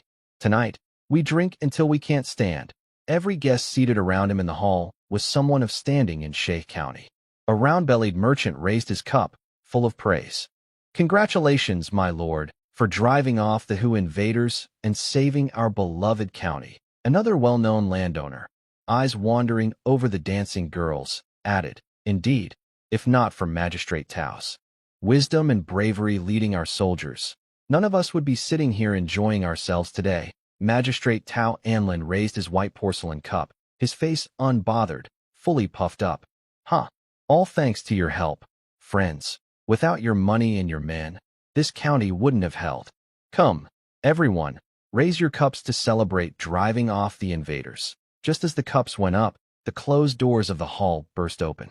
Dozens of fierce black-armored soldiers stormed in. Who are you, barging into the county office like this? Tao Anlin shouted, trying to look calm. I walked in, hand resting on my sword, eyes sweeping coldly across the feast spread out before them. The refugees in this city are starving, and you're sitting here drinking and dancing like nothing's wrong. Truly, meat and wine rot behind these gates while bones freeze in the streets outside. Who are you, breaking into the county office? Tao Anlin's eyes shook with fear. Lei Qianshan, standing beside me, called out loud enough to make everyone's head spin. This is the imperially appointed general who pacifies the north, 3rd rank, Commander-in-Chief of Anxi Commandery, 1st Class Earl of Linqing, General Wang Hu. Tao Anlin's face drained white. He dropped to his knees instantly. This lowly magistrate of Sheikh County, Tao Anlin, greets the general. The guests and dancing girls around him scrambled to their knees too, not daring to look up. Strip off his official robes. Tie him up at the gate. I'll question him myself, I said, eyes hard, then turned and walked out of the hall. At the gate of the county office, a travel-worn official walked up and bowed respectfully. This lowly county clerk, Zhou Ziliang, greets the general. What have you been doing? I asked, looking at his pale lips, mud-stained robes, and worn-out boots. General, I was out in the city helping feed the refugees. That's why I'm late. Please forgive me, Zhou Ziliang said, bowing even lower. And where were you when the Hu attacked the city? I asked, my tone softening a little. While the Hu attacked, Officer Li handled the city's defense. I worked inside, calming the refugees, recruiting able men, and helping fill out the ranks, Zhou Ziliang answered, steady and unbothered. I turned to Li He. Is everything he says true? Every word, General. The whole city can vouch for it, Li He said, bowing. Good. From today, you're the new magistrate of Sheikh County, I said, nodding, satisfied. Thank you, General. And what about Magistrate Tao? Zhou Ziliang asked, looking at Tao Anlin, now bound and dragged before the gate. While the Hu attacked, he abandoned the city and fled, not caring whether his people lived or died. Once the danger passed, he came crawling back to throw feasts and live large, while ignoring the starving refugees in his own city. What use is an official like that? I said, my eyes cold. The crowd around us erupted. A dog official like that deserves to lose his head. That's right. Magistrate Zhou is the real good official. General, please get justice for us. That dog took our daughters to serve as dancing girls in his house. My lord, that dog worked with the corrupt merchants to drive up grain prices, and so many of us have starved because we couldn't afford food. Please, my lord, speak for us common people. More and more refugees gathered in front of the office, dropping to their knees, begging me to do right by them. Stand up, all of you. I drove off the Hu invaders, and I'll make things right for you too, I said loudly, looking out over the sea of kneeling people. Thank you, my lord. Thank you, General. General Wang is a true hero, a good man. The crowd's cheers rolled through the whole county. I turned back to Tao Anlin, his face gray as ash. I gave you a chance to explain. Anything else to say? I am an officially appointed 7th-rank magistrate, named by the court itself. You have no right to kill me, Tao Anlin stammered, shaking. I turned to Zhou Ziliang. Do you know where he ran off to before? He has a hidden estate 10 miles east of the city. He was probably hiding there, Zhou Ziliang said calmly. Zhou Ziliang, you traitor, how dare you betray me? Tao Anlin screamed, furious that his secret had come out. Lei Qianshan, take 100 men and search that estate outside the city thoroughly. Let's see what valuables our friend here has hidden away, I said. I knew men like Tao Anlin were always greedy beyond reason, and almost certainly had piles of gold and silver stashed at that estate. Tao Anlin lowered his voice, weeping in front of me. General Wang, I know I was wrong. My father-in-law serves as an advisor to Governor Guo of Liangzhou. Please, spare my life for his sake. I swear I'll never do this again. You think a mere advisor's name is enough to buy you mercy? Even if Governor Guo himself stood here today, you'd still die, I said. Take him. Cut off his head. Nailan Kanjing drew the ring pommel saber at his hip, shoved Tao Anlin down onto the steps, and raised the blade high. Wang Hu, you can't kill me. You have no right. The blade fell. His voice cut off mid-sentence, and his head rolled down the steps, blood spraying behind it. Well killed. Well killed. Well killed. Thousands of refugees who'd watched it happen roared their approval together. I turned to Zhou Ziliang, who looked deeply satisfied. Magistrate Zhou, from today, I want you to take up your duties properly. Open the granaries, feed the refugees. Also, come with me to Xishan Pass for a meeting. I have something important to announce. Yes, General, as you command, Zhou Ziliang said, bowing. I turned to Bai Yushuang. Bai, hand out all the food in the county office to the refugees in the city. Tomorrow I'll have horse meat and grain sent over from Xishan Pass too. Bai Yushuang looked out at the thousands of refugees gathered there, pale and starving, skin stretched over bone, eyes empty, and nodded quietly. At dusk, back at Xishan Pass camp, Zhao Yuzhen stretched her arms wide, walking out of her tent after sleeping 6 hours straight. That felt so good. I haven't slept that well in ages. She looked over at the female guards standing watch at the gate, curious. Where's Wang Hu? Princess, General Wang has gone to Shay County. He hasn't returned yet, Sun Daming answered, bowing in her armor. Princess, you're finally awake. Eunuch Chun hurried over with a few young attendants. What is it? What do you want from me? Zhao Yuzhen said, arms crossed, looking every bit the spoiled, pretty princess. Princess, the border is a dangerous place. We shouldn't stay long. Let me take you to rest in Anshi Commandery's city instead, Eunuch Chen said, looking pained. No, I'm not going anywhere. I'm staying right here. And don't tell anyone who I really am, she said, pouting. Princess, everyone at Xishan Pass already knows who you are. Even Governor Qin Weining of Anshi is coming to pay his respects to you. Eunuch Chen said, helpless. I don't want to see anyone. I only want to see General Wang Hu, she said, waving her hand. The general has returned to camp. The news drifted in from the gate, and her eyes lit up instantly. Take me to his tent. She straightened herself up and walked fast toward the largest tent at the center of camp. Princess, slow down. Don't fall. Eunuch Chun trotted alongside her, holding out his arm for her to lean on, but she shoved it away. I'm not that delicate. If father hadn't stopped me, I'd already be a battle-hardened general myself, she said, lips pursed, looking proud of herself. Of course, princess. You're clever and skilled in both song and sword. If you weren't born a woman, you'd surely be out there expanding our empire and guarding the border yourself. Eunuch Chen said, fawning. What's wrong with being a woman? Look around. There are women everywhere here. Even that impressive Commander Bai is a woman, isn't she? Zhao Yuzhen frowned. Adorable as ever. Princess, you're born of noble blood. How can you compare yourself to rough women like them? 10,000 of them aren't worth one of you. Eunuch Chen said, not caring that Sun Damong and the other women were standing right there listening. Quiet. Don't talk about them like that. If it weren't for them, who knows if the Hu army would even have been driven off? Zhao Yuzhen defended them loudly, moving Sun Damong and the others nearly to tears. Women already had it hard enough. Even when their skill matched any man's, they still often got looked down on in the army. Hearing the princess herself stand up for their record meant something real to them. The princess is right, I said, walking up with Governor Qin Weining and the other Anchi officials behind me. In my Northern Pacification Army, it doesn't matter who you are, man, woman, young, old. If you're brave enough to fight, you're a good soldier. See? Even the general agrees with me. Zhao Yuzhen's eyes sparkled, pleased with herself. The princess and the general are both right. This old servant spoke out of turn. I apologize to the women here, Eunuch Chen said, looking ashamed. Governor Qin Weining and the Anchi officials dropped to their knees before Zhao Yuzhen. Anchi Governor Qin Weining, leading the officials of Anchi Commandery, greets the princess. Get up, everyone. I'm here in disguise. Pretend you never saw me. No need for all this formality, she said, playful. All right, everyone get up. We'll do as the princess says. Go about your business. I'll take care of the princess myself, Eunuch Chen said in his thin voice. Yes, sir. Qin Weining and the others rose, sweating with relief. Princess, I've had food and wine prepared at camp.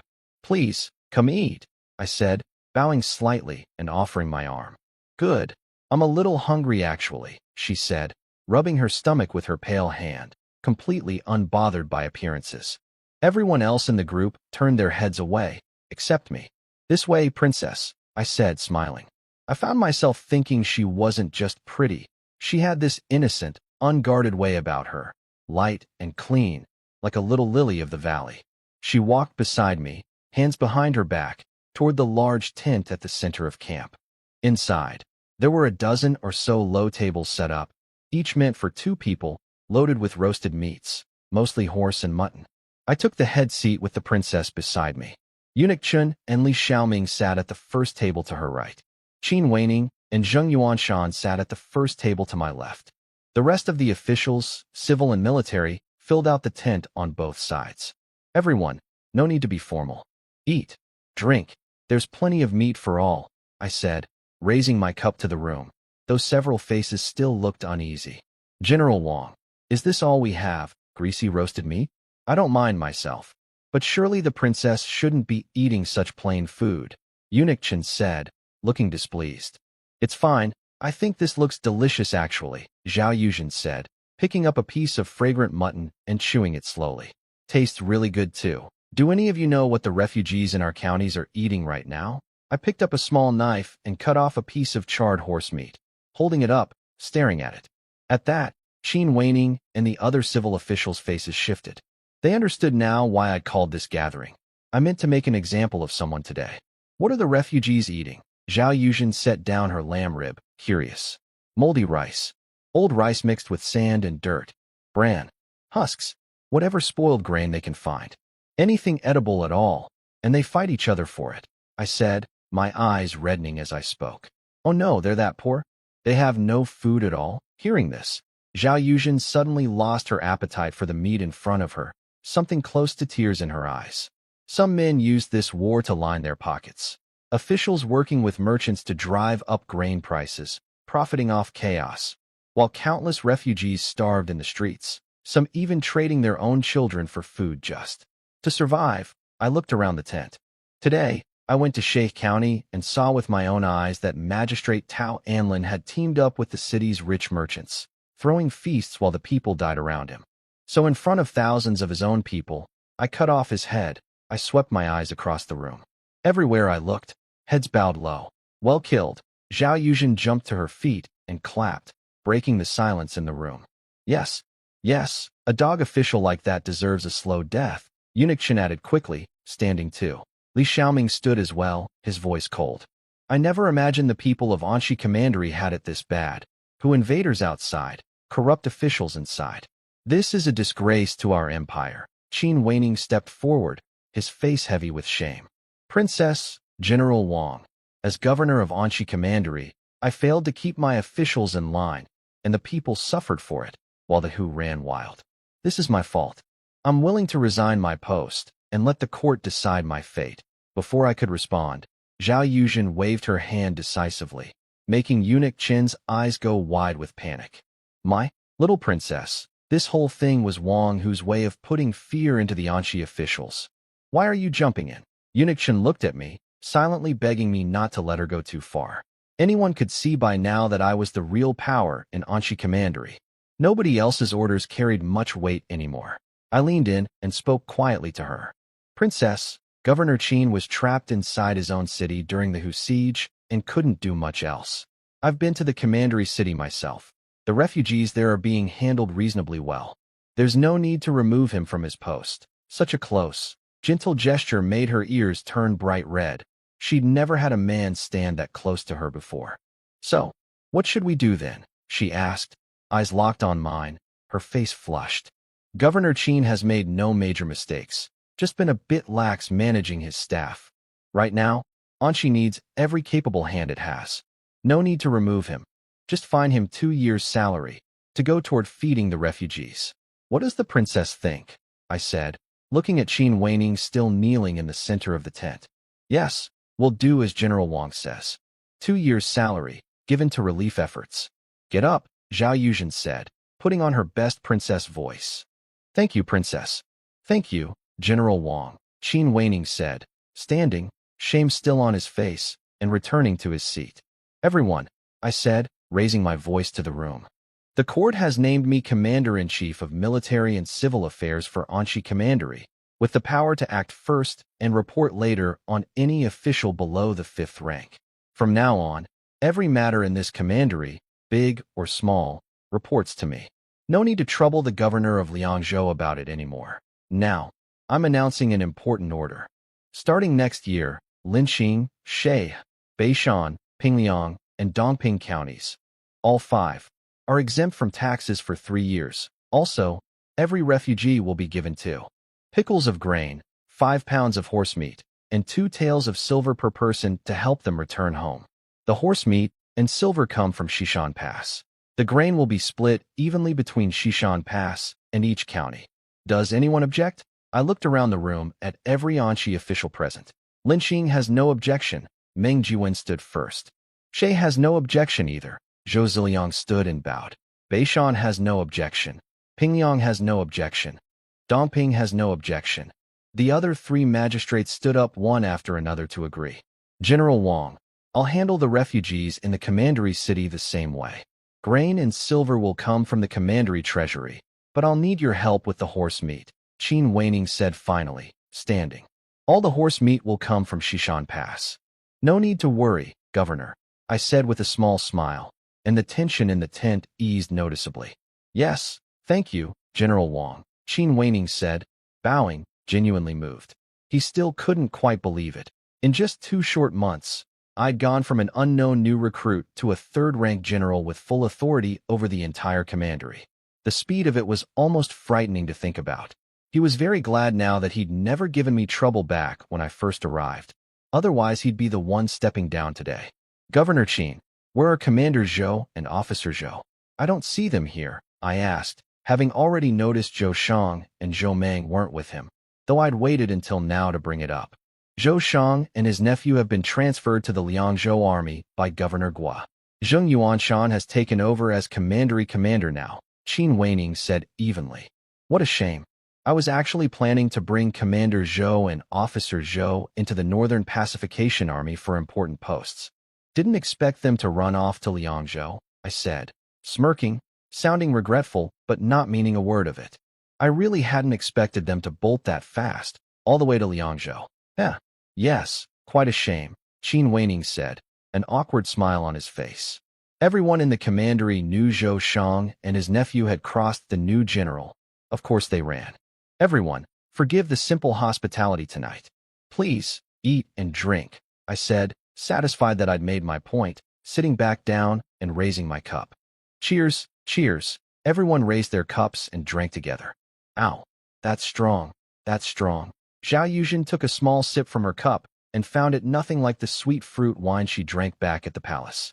Just a small mouthful burned all the way down her throat and into her stomach. Oh dear, princess, this army wine isn't meant for someone of your delicate standing. Someone bring the princess some tea. Quickly. Eunuch Chun hurried over, bent low, fussing. I'm fine, I can drink it, Zhao Yuzhen said, her face already a little flushed. General Wang, the princess can't handle her drink. I'd better help her back to rest, Eunuch Chen said, looking helpless. Of course. I'll have someone escort her back to her tent, I said, nodding at Bai Yushuang, who understood right away and got up to walk out. General Wang, I'll take my leave too, Li Xiaoming said, standing quickly once he saw Zhao Yuzhen being helped out by two of the female guards, still only half through his meal. I nodded, knowing he meant to keep watch over her, so I didn't try to stop him. Once they'd all left, I cleared my throat. I gathered everyone here tonight, not just for the refugee matter. There's something else I want to discuss with all of you. Speak, General. We'll support you fully, Zhou Ziliang said first, beating one to Quan to it, who looked annoyed at being a step too slow. I want to set up a military settlement system across all of Anxi Commandery and build out the Northern Pacification Army to over 20,000 men, I said, my voice carrying through the tent. What exactly is this military settlement system? Qin Weining asked, frowning slightly. The military settlement system is simple, I said, calm and steady. Every able man in Anxi Commandery, ages 18 to 45, trains for military service during slow seasons and farms when the work demands it. Anyone who trains counts as a support soldier and gets a fixed wage every month, and gets called up fully into the army when war comes. As for soldiers who join the Northern Pacification Army directly, they get 1 tael a month, doubled during wartime, and a death payment of at least 20 taels if they fall in battle. I fully support this military settlement system you're describing, Qin Weining said without hesitation. And all of Anxi Commandery will back you fully on building the Northern Pacification Army. I looked at the 5 county magistrates. And the rest of you, we're with you completely, Meng Jiwen, Zhou Ziliang, and the other 3 said together, bowing. Good. Since everyone agrees, starting tomorrow, we recruit able-bodied refugees in each county into the Northern Pacification Army. Linqing, She, and Beishan are each capped at 1,000 recruits. Dongping and Pingliang get 2,000 each. For the commandery city itself, we'll pull 4,000 men straight from the existing garrison into the new army, then recruit another 2,000 on top of that. Every county can keep 200 fighting troops for itself, except the commandery city, which keeps 1,000. Any extra soldiers in each county get folded into the local constabulary, or they can choose to join the Northern Pacification Army instead. Once this army is built, I promise all of you, not one Chong or Hu rider will ever set foot on Anxi soil again, I said, my voice carrying through the tent. Don't worry, General. We'll follow your orders fully, no games, no half measures, Qin Weining said, clearly moved, believing I truly meant to protect the people of Anxi. We're entirely at your service, General, Meng Jiwen and the others said together. Good. Then let's drink to it, to protecting Anxi Commandery, together, I said, raising my cup, eyes bright. Lu Jingbei, stirred by everything I'd laid out, stood and downed his whole cup in one go. Huh. Cheers. The rest of the room followed his lead, draining their cups together. Zheng Yuanshan stood up, a little loosened by the wine, and bowed. General Wang, I have a request, if you'll allow it. Speak, Commander Zheng, I said, smiling. I want to join the Northern Pacification Army. Please allow it, he said, walking to the center of the tent and dropping to one knee. Granted. Then we'll add another camp to the army, and you'll command it, I said, waving a hand, full of energy. Tiger, we've got Shishan, Ningshan, Tongshan, and the cavalry camp already. What do we call this new one? Chen Ergo asked, holding a roasted lamb leg. Everyone, give me a name for this new camp, I said, throwing it open to the room. How about Anxi Camp? Chen Feng suggested. Anxi Army would work, but Anxi Camp doesn't sound right, Li Jun said, shaking his head. I say we call it the Tiger Camp, Lu Jingbei said suddenly. Tiger Camp. Yes, Tiger Camp. I'm in favor. Zheng Yuanshan raised his hand high. I like Tiger Camp too. Who in the whole empire doesn't know General Wang, whose name by now? Qin Weining said, smiling. All right, since everyone agrees, the new camp is the Tiger Camp. Commander Zheng, don't you dare embarrass my name, I said, joking. Don't worry, General. I'll lead the Tiger Camp into every charge. Make it the sharpest blade in the whole Northern Pacification Army, Zheng Yuanshan said, eyes set with resolve. General, you should know. Commander Zheng wanted to raid the White Wolf camp himself more than once, but Zhou Shang kept blocking him every time. If he'd had his way, that 10,000-strong White Wolf cavalry might never have escaped in one piece, Qin Weining said, sounding genuinely regretful. No matter. There'll be plenty of chances to earn glory in the Northern Pacification Army now, I said, laughing. I'll give my life for you, General, Zheng Yuanshan said, dropping to one knee, fists together, dead serious. No need for that, Commander Zheng. Get up, I said, walking over and pulling him to his feet myself. I could feel how badly he wanted a real chance to fight. The fire crackled bright through the camp that night. The feast ran late into the evening before everyone stumbled back to their tents, drunk and satisfied. That single dinner laid the groundwork for everything Anshi Commandery would become going forward, and it showed Qin Weining and the others exactly what kind of will and skill I carried. Nobody had expected that a man only 2 months into his service could rise this far, with vision sharper than anyone twice his age. Whatever doubts they'd come in with about me, that night's conversation put them all to rest. From then on, Anshi Commandery answered to one name, General Wang Hu, and no one else got to touch its affairs.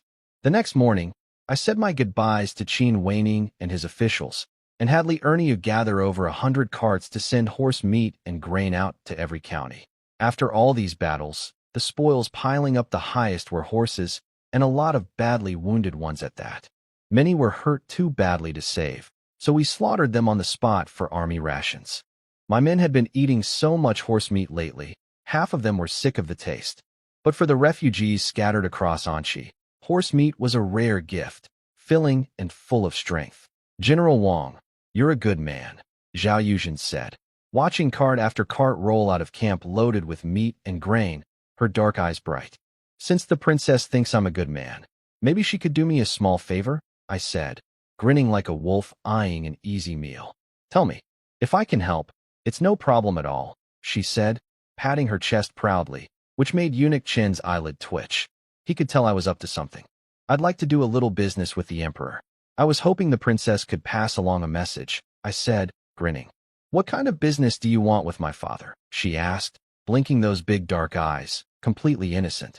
Eunuch Chen opened his mouth, then closed it again, afraid that speaking up might wreck whatever I was planning, and that the fallout might mean he'd never leave Anshi Commandery alive. All he could do was watch as she walked, step by step, straight into whatever I had set up for her. I want to trade 10,000 war horses for 3,000 sets of black cavalry gear from the Emperor, plus 3,000 crossbows and 30,000 crossbow bolts, I said, smiling. That's all? She asked, innocent as ever. That's all. Although, Princess, you've seen the state of things here in Anshi. If you could get the Emperor to send us some extra silver and grain too, that would help a lot, I said, not a flicker of guilt on my face. Sure, no problem. I'll tell father as soon as I'm back, Zhao Yuzhen said, full of confidence. May I ask, Princess, when do you plan to head back to the capital? I asked carefully. Are you trying to get rid of me? She said, frowning, lips pressing together. I'd never want to send you away, Princess. It's just that Shishan Pass sits right on the border, and tens of thousands of fierce grassland riders are camped just outside it. If they ever learned you were here, they'd throw everything they had at taking this pass. If anything happened to you, I'd never forgive myself, I said, dead serious. How would they even know that I'm here? She asked, remembering the stories the palace maids used to tell her. Fierce riders with blue faces and fangs, who liked eating raw flesh. And her face went pale. Shishan Pass is a key border position, whose scouts come through often, and there could even be spies hidden inside the pass itself. Anything's possible, I said, sighing. Then I'll leave tomorrow. Can you walk around the pass with me today before I go? She asked, looking up at my rough, stubbled face, full of hope.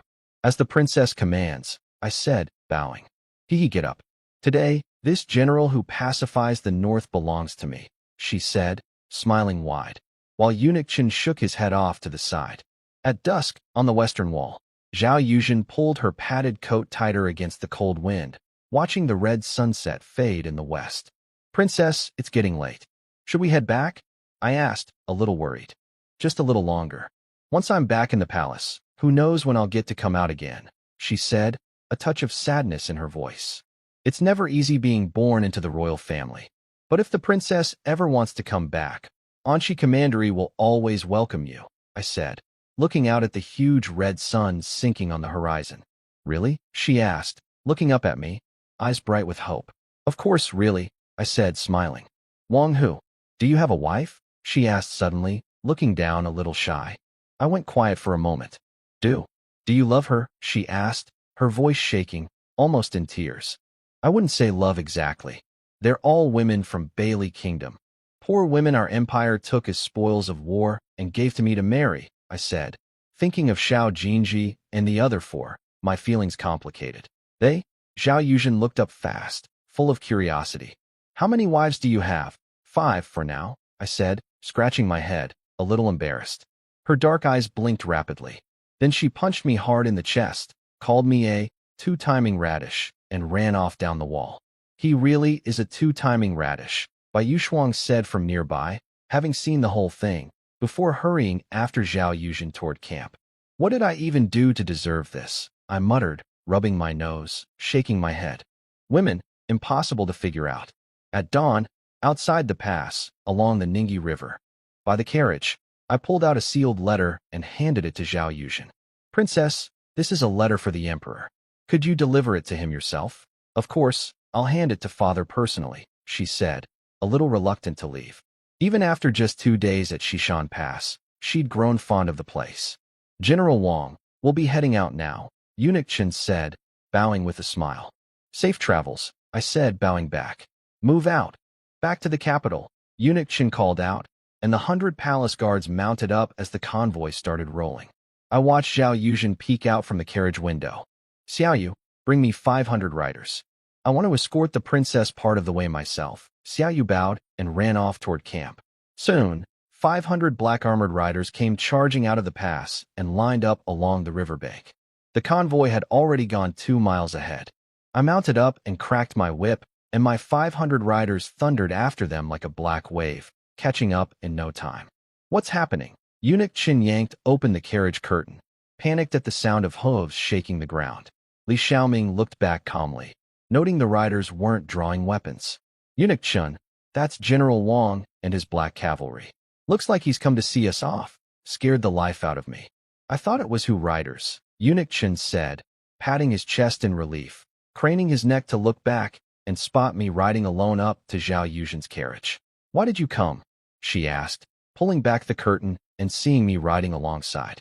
I came to see the princess off a little further, I said, smiling.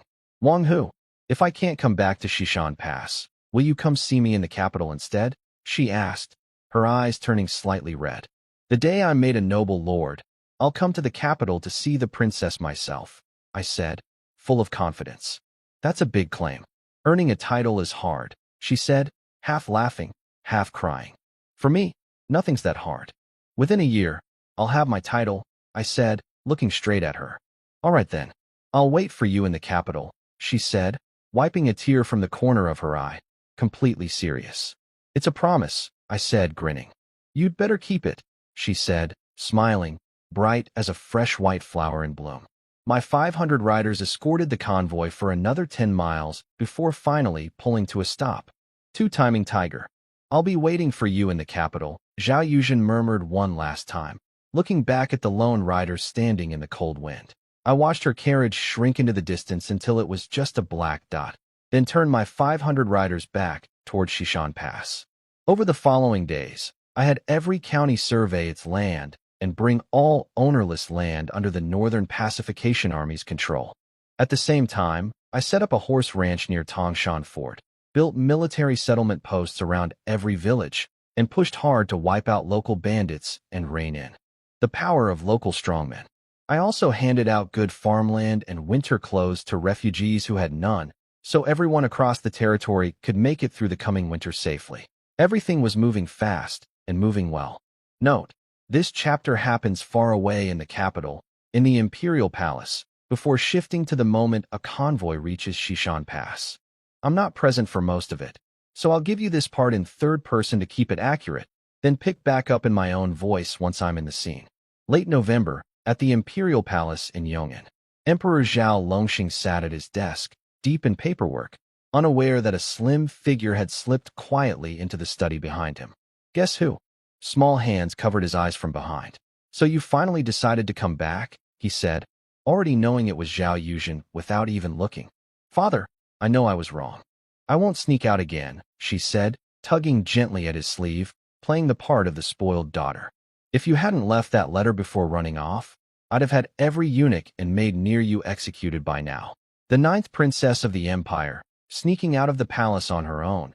If word of this got out, we'd be the laughingstock of the realm, he said, putting on his stern face.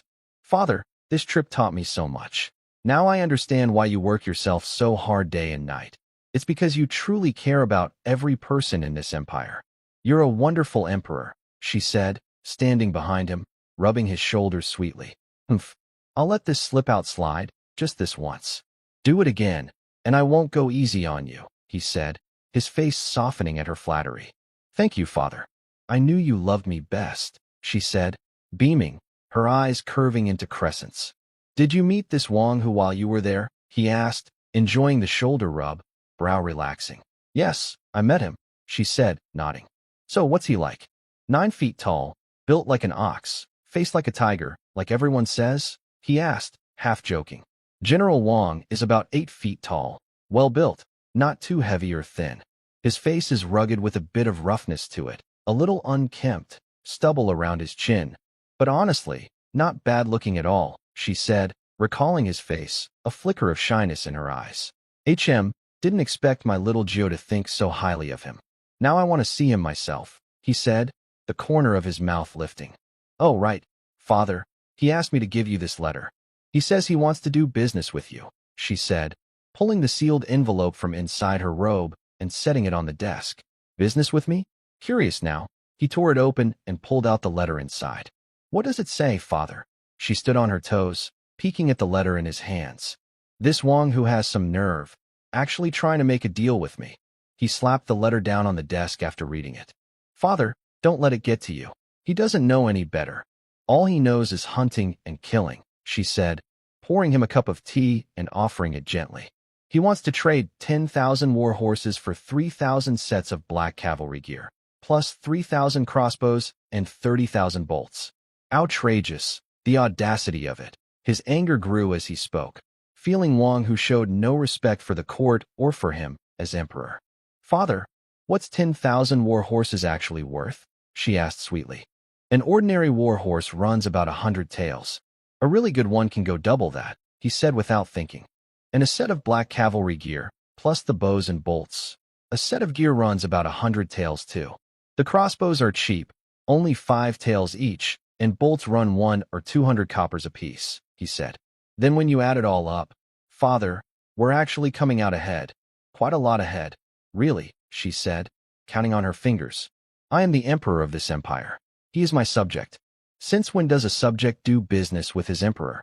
He said, his face darkening. Father, I saw it with my own eyes at Shishan Pass. The soldiers there wear ragged black leather armor, just a single iron plate in the middle, the rest stitched together from leather they captured off Hu corpses. And with gear like that, they still beat back the strongest grassland armies. Don't you think that's both sad and remarkable, father? She said, voice trembling slightly. They really have had it hard.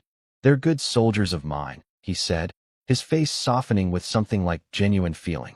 Father, all of Anxi Commandery has been looted and burned by the Hu invasion. The people have nothing, not even food. If General Wang wasn't truly desperate, I don't think he'd ever have asked you for a trade like this, she said, her eyes reddening. What did this Wang Hu say to you? To have you defending him at every turn, he said, displeased. I'm just telling you what I saw with my own eyes, father. I'm not taking his side over yours, she said, completely sincere. Fine. Go rest now, and go see your mother. She hasn't eaten or slept right in 2 weeks, worrying about you, he said, waving her off. Yes, father.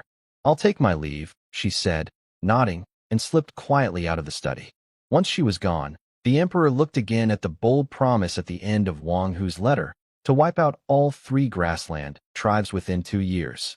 He felt something between admiration and exasperation. A young calf not afraid of the tiger, he thought. Finally, he called out, "Summon Duke Wu, the left chancellor, the minister of war, the minister of revenue, black cavalry commander Yi Yunchang, the master of the imperial stables, the bureau of armaments, and the crown prince, and all the princes to the study. Now, yes, your majesty." A eunuch at the door answered fast and hurried off.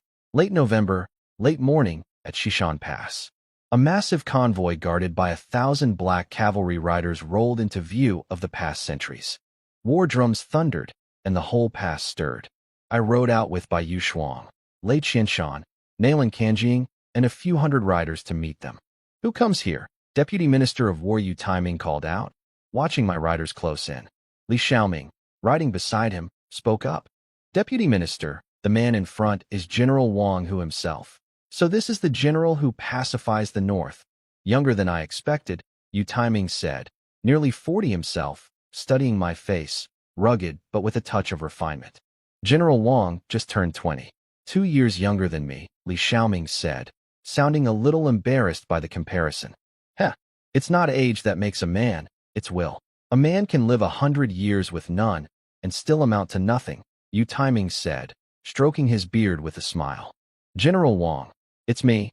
Li Xiaoming rode up fast as I approached.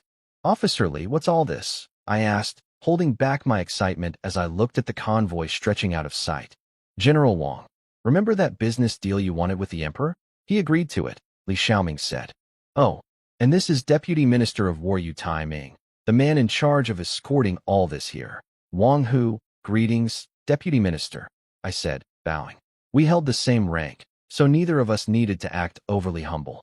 "Yu Taiming, greetings, General Wang," he said, bowing back. "You've all traveled far. Please, come rest inside the pass," I said, stepping aside and clearing the road. My riders pulled back to either side, letting hundreds of carts roll through into Shishan Pass.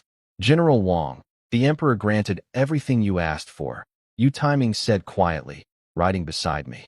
"And he also had the Ministry of Revenue send 30,000 pickles of grain and 200,000 taels of silver, squeezed out of the treasury practically by force. I thank His Majesty for his grace. On behalf of all the people of Anshi Commandery, thank you," I said, sincere. "Mind you, you still owe the court 10,000 war horses. Don't forget that part," Yu Taiming said, straight to the point. "Don't worry, the 10,000 horses are already ready. You're welcome to inspect them any time," I said, smiling. "Huh, no rush, he said, and we shared a knowing laugh. That night, in my tent, a few cups of strong wine in, Yu Taiming had his arm around my shoulder, calling me brother. "Brother Wang, the emperor told me to remind you not to forget your promise. If you don't deliver, he'll have your head. Don't worry, brother Yu. Tell the emperor, within 2 years, I'll sweep all 3 grassland tribes clean and give our northwest a clear sky again," I said, half drunk myself. "Oh, and one more thing," the 6th prince said before I left. "Watch out for Governor Guofengxian of Liangzhou. Now that you're commander-in-chief of Anshi, you've basically slapped him in the face in public. He won't let that go easy," Yu Taiming said, eyes glazed. "It's fine. Come what may, I'll deal with it. He's the one who handed Anshi over to the Hu invaders in the first place. What right does he have to come after me now?" I said, waving it off. True enough. With your skill, brother Wang, Guofengxian's nothing," Yu Taiming said, draining another cup.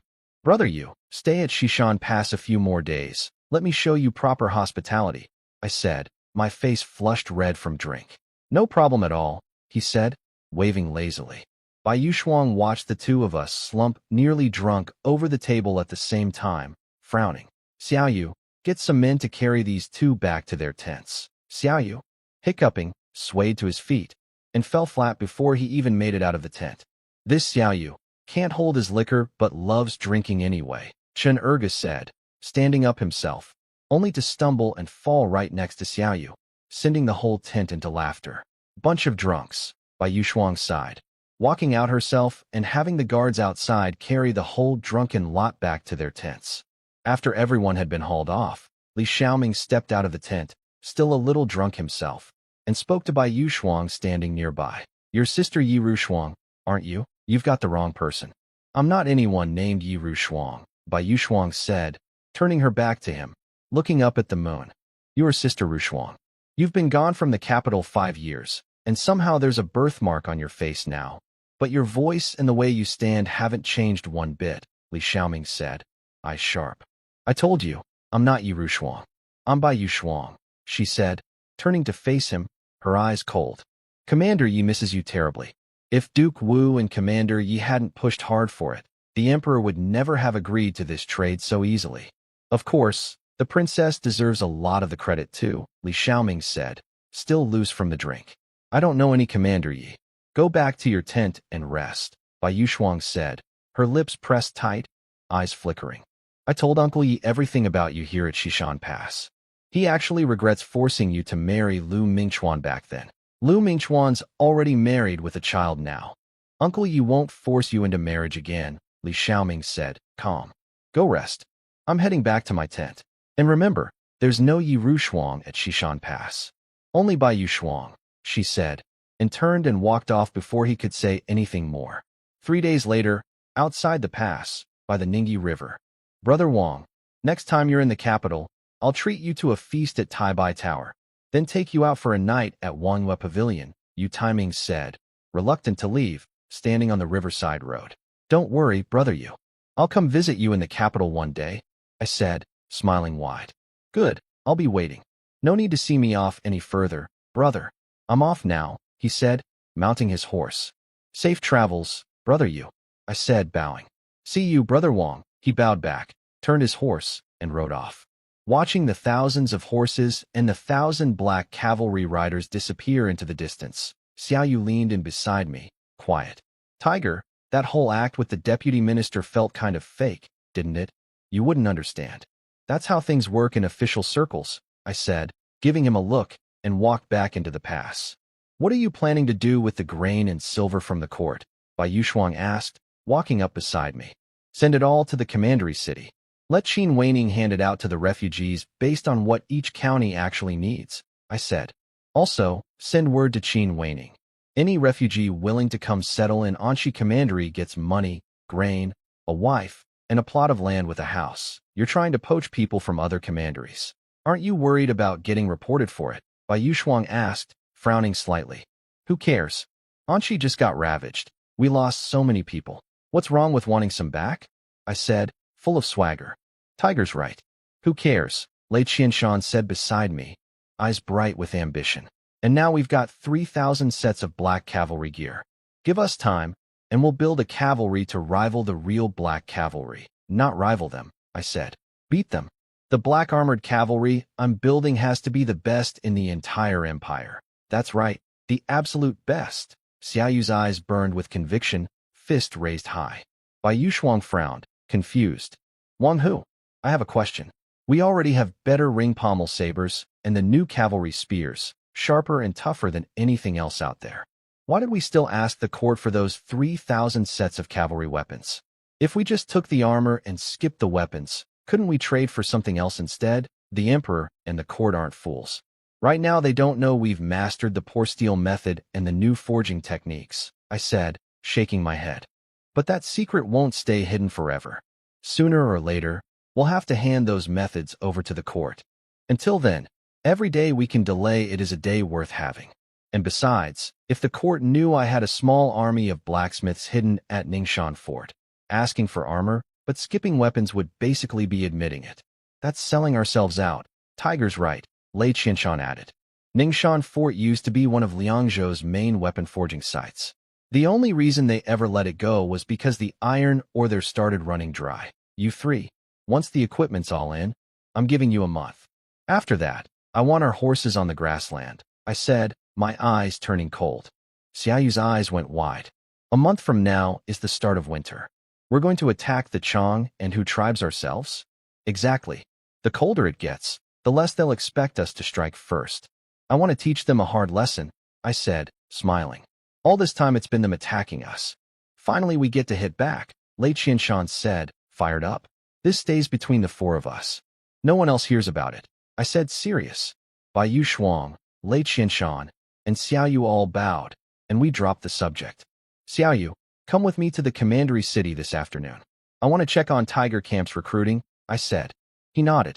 That afternoon, at the training grounds in Anxi Commandery City, I rode in with Xiao Yu and a dozen riders, and from a distance I could already see Zheng Yuanshan and Zhang Dashan up on the platform, drilling new recruits. Kill, kill, kill, hold, hold, hold. Thousands of new soldiers across the field practiced their spear formations, charging and falling back like waves, the sound rolling across the grounds. Overall, the training looked solid. Clearly Zheng Yuanshan had put real effort into it. Zhang Dashan spotted us first and shouted from the platform. Everyone stand. Greetings, General. Zheng Yuanshan dropped to one knee as I approached. Greetings, General. Zhang Dashan followed. And then every soldier on the field, thousands of them, dropped to one knee together, a sight that took my breath away a little. Everyone, rise, I said, waving a hand, climbing up onto the platform. Thank you, General, Zheng Yuanshan called out, and the whole field rose together. Commander Zheng, your new recruits are looking good, I said, smiling. It's all thanks to your training manual, General. Without it, I couldn't have shaped them up this fast, Zheng Yuanshan said, laughing. That training manual had cost me 3 full days and nights to write. By now it had become the Army's most treasured document, not only laying out how to drill new recruits step by step, but also containing a spear technique guide. Developed myself based on the Empire's existing styles, the Wandering Dragon Spear. Just 9 simple forms, but brutally effective, every bit as deadly as the 8 Bloodblade strikes. Is Tiger Camp fully recruited yet? I asked, looking out at the field. Easily 4,000 or 5,000 men. More than enough. 5,000 here on the field alone, plus another 1,000 sent to Tongshan Camp a few days ago, Zheng Yuanshan said. Governor Qin told me the recruiting offices in all 5 counties are getting flooded. Every able man wants in on the Northern Pacification Army. No surprise there, with the kind of pay Tiger offers. You'd be a fool not to join, Zhang Dashan said, grinning. True enough. From what I hear, even Liangzhou's 4 best army camps don't pay half as well as we do, Zheng Yuanshan said, laughing. It's only going to get better. I want every army in the Empire jealous of what we've built here, I said, smiling. Zheng Yuanshan turned to the field. Brothers, do you know who this is? A soldier in the front row called out. He's General Wang Hu, our commander. That's right.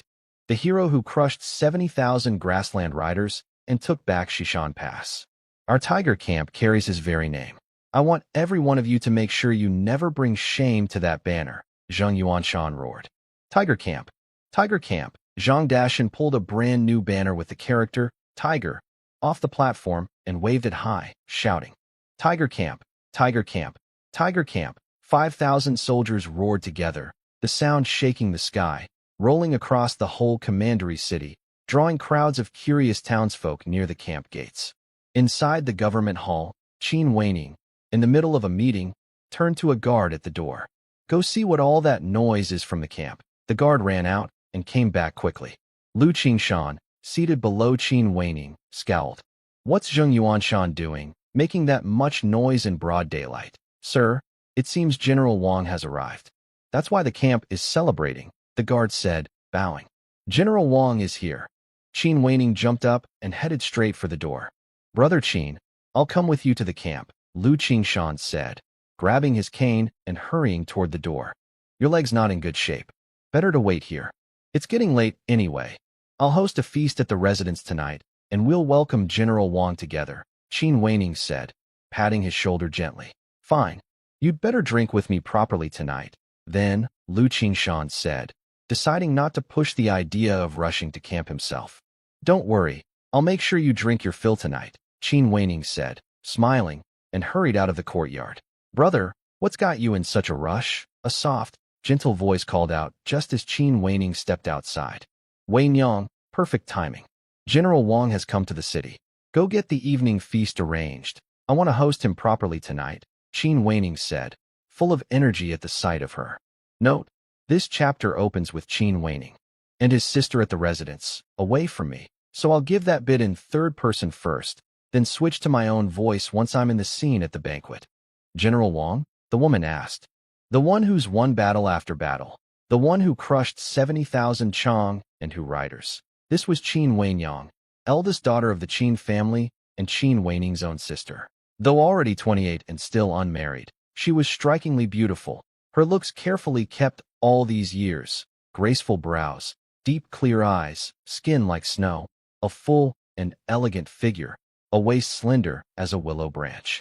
In the wind, word around the city said that if she hadn't kept herself shut away from the world for so long, the title of First Beauty of Anshi Commandery would never have gone to Lu Rushua instead.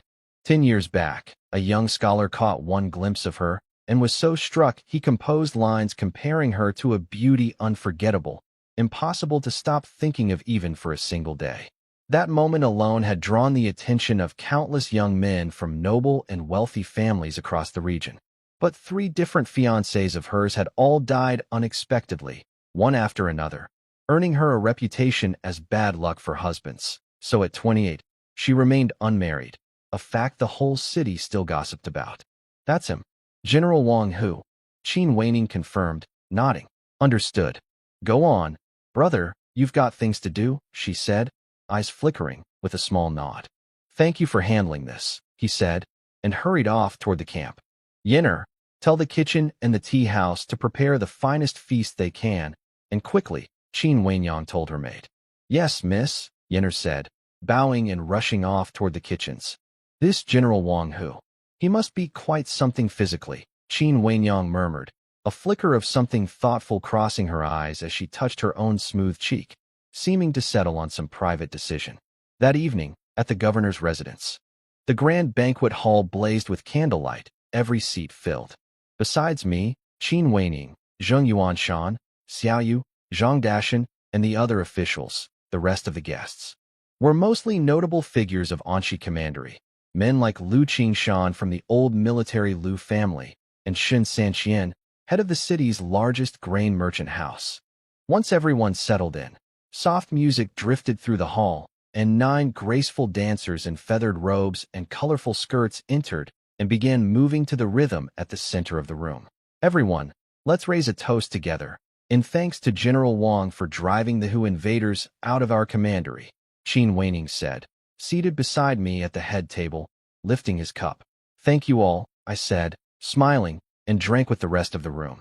General, you've been running yourself ragged across the whole commandery. Now that you're back in the city, you should stay a few extra days, Qin Waning said. I've already had men expand the old garrison commander's residence. It's yours now, temporarily serving as the general's mansion. So you'll have a proper place to call your own here in the city. If it's not to your taste later, I'll have a brand new mansion built for you. No need to build anything new, Governor. A place to rest my head is enough, I said, shaking my head. I had no interest in spending the people's money on something like that, or giving anyone reason to talk. Good. I'll have the workers finish quickly and get servants and entertainers settled in so you can move in soon. For now, you'll stay at my residence. Let me be a proper host, Qin Waning said, smiling, pleased I hadn't refused. Huh. A soft bed is the death of heroes, Governor. Sounds like you're trying to make our general forget the way home, Lu Qingshan called out from a lower table, joking. Military matters keep me busy these days. I really can't stay in the city long. I'll be heading back to Shishan Pass first thing tomorrow, I said, going along with the joke. Of course, with the fighting just settled and winter coming, the general has plenty to attend to. I should have thought of that, Qin Waning said, a little wistful. Shen Sanqian stood and bowed toward me.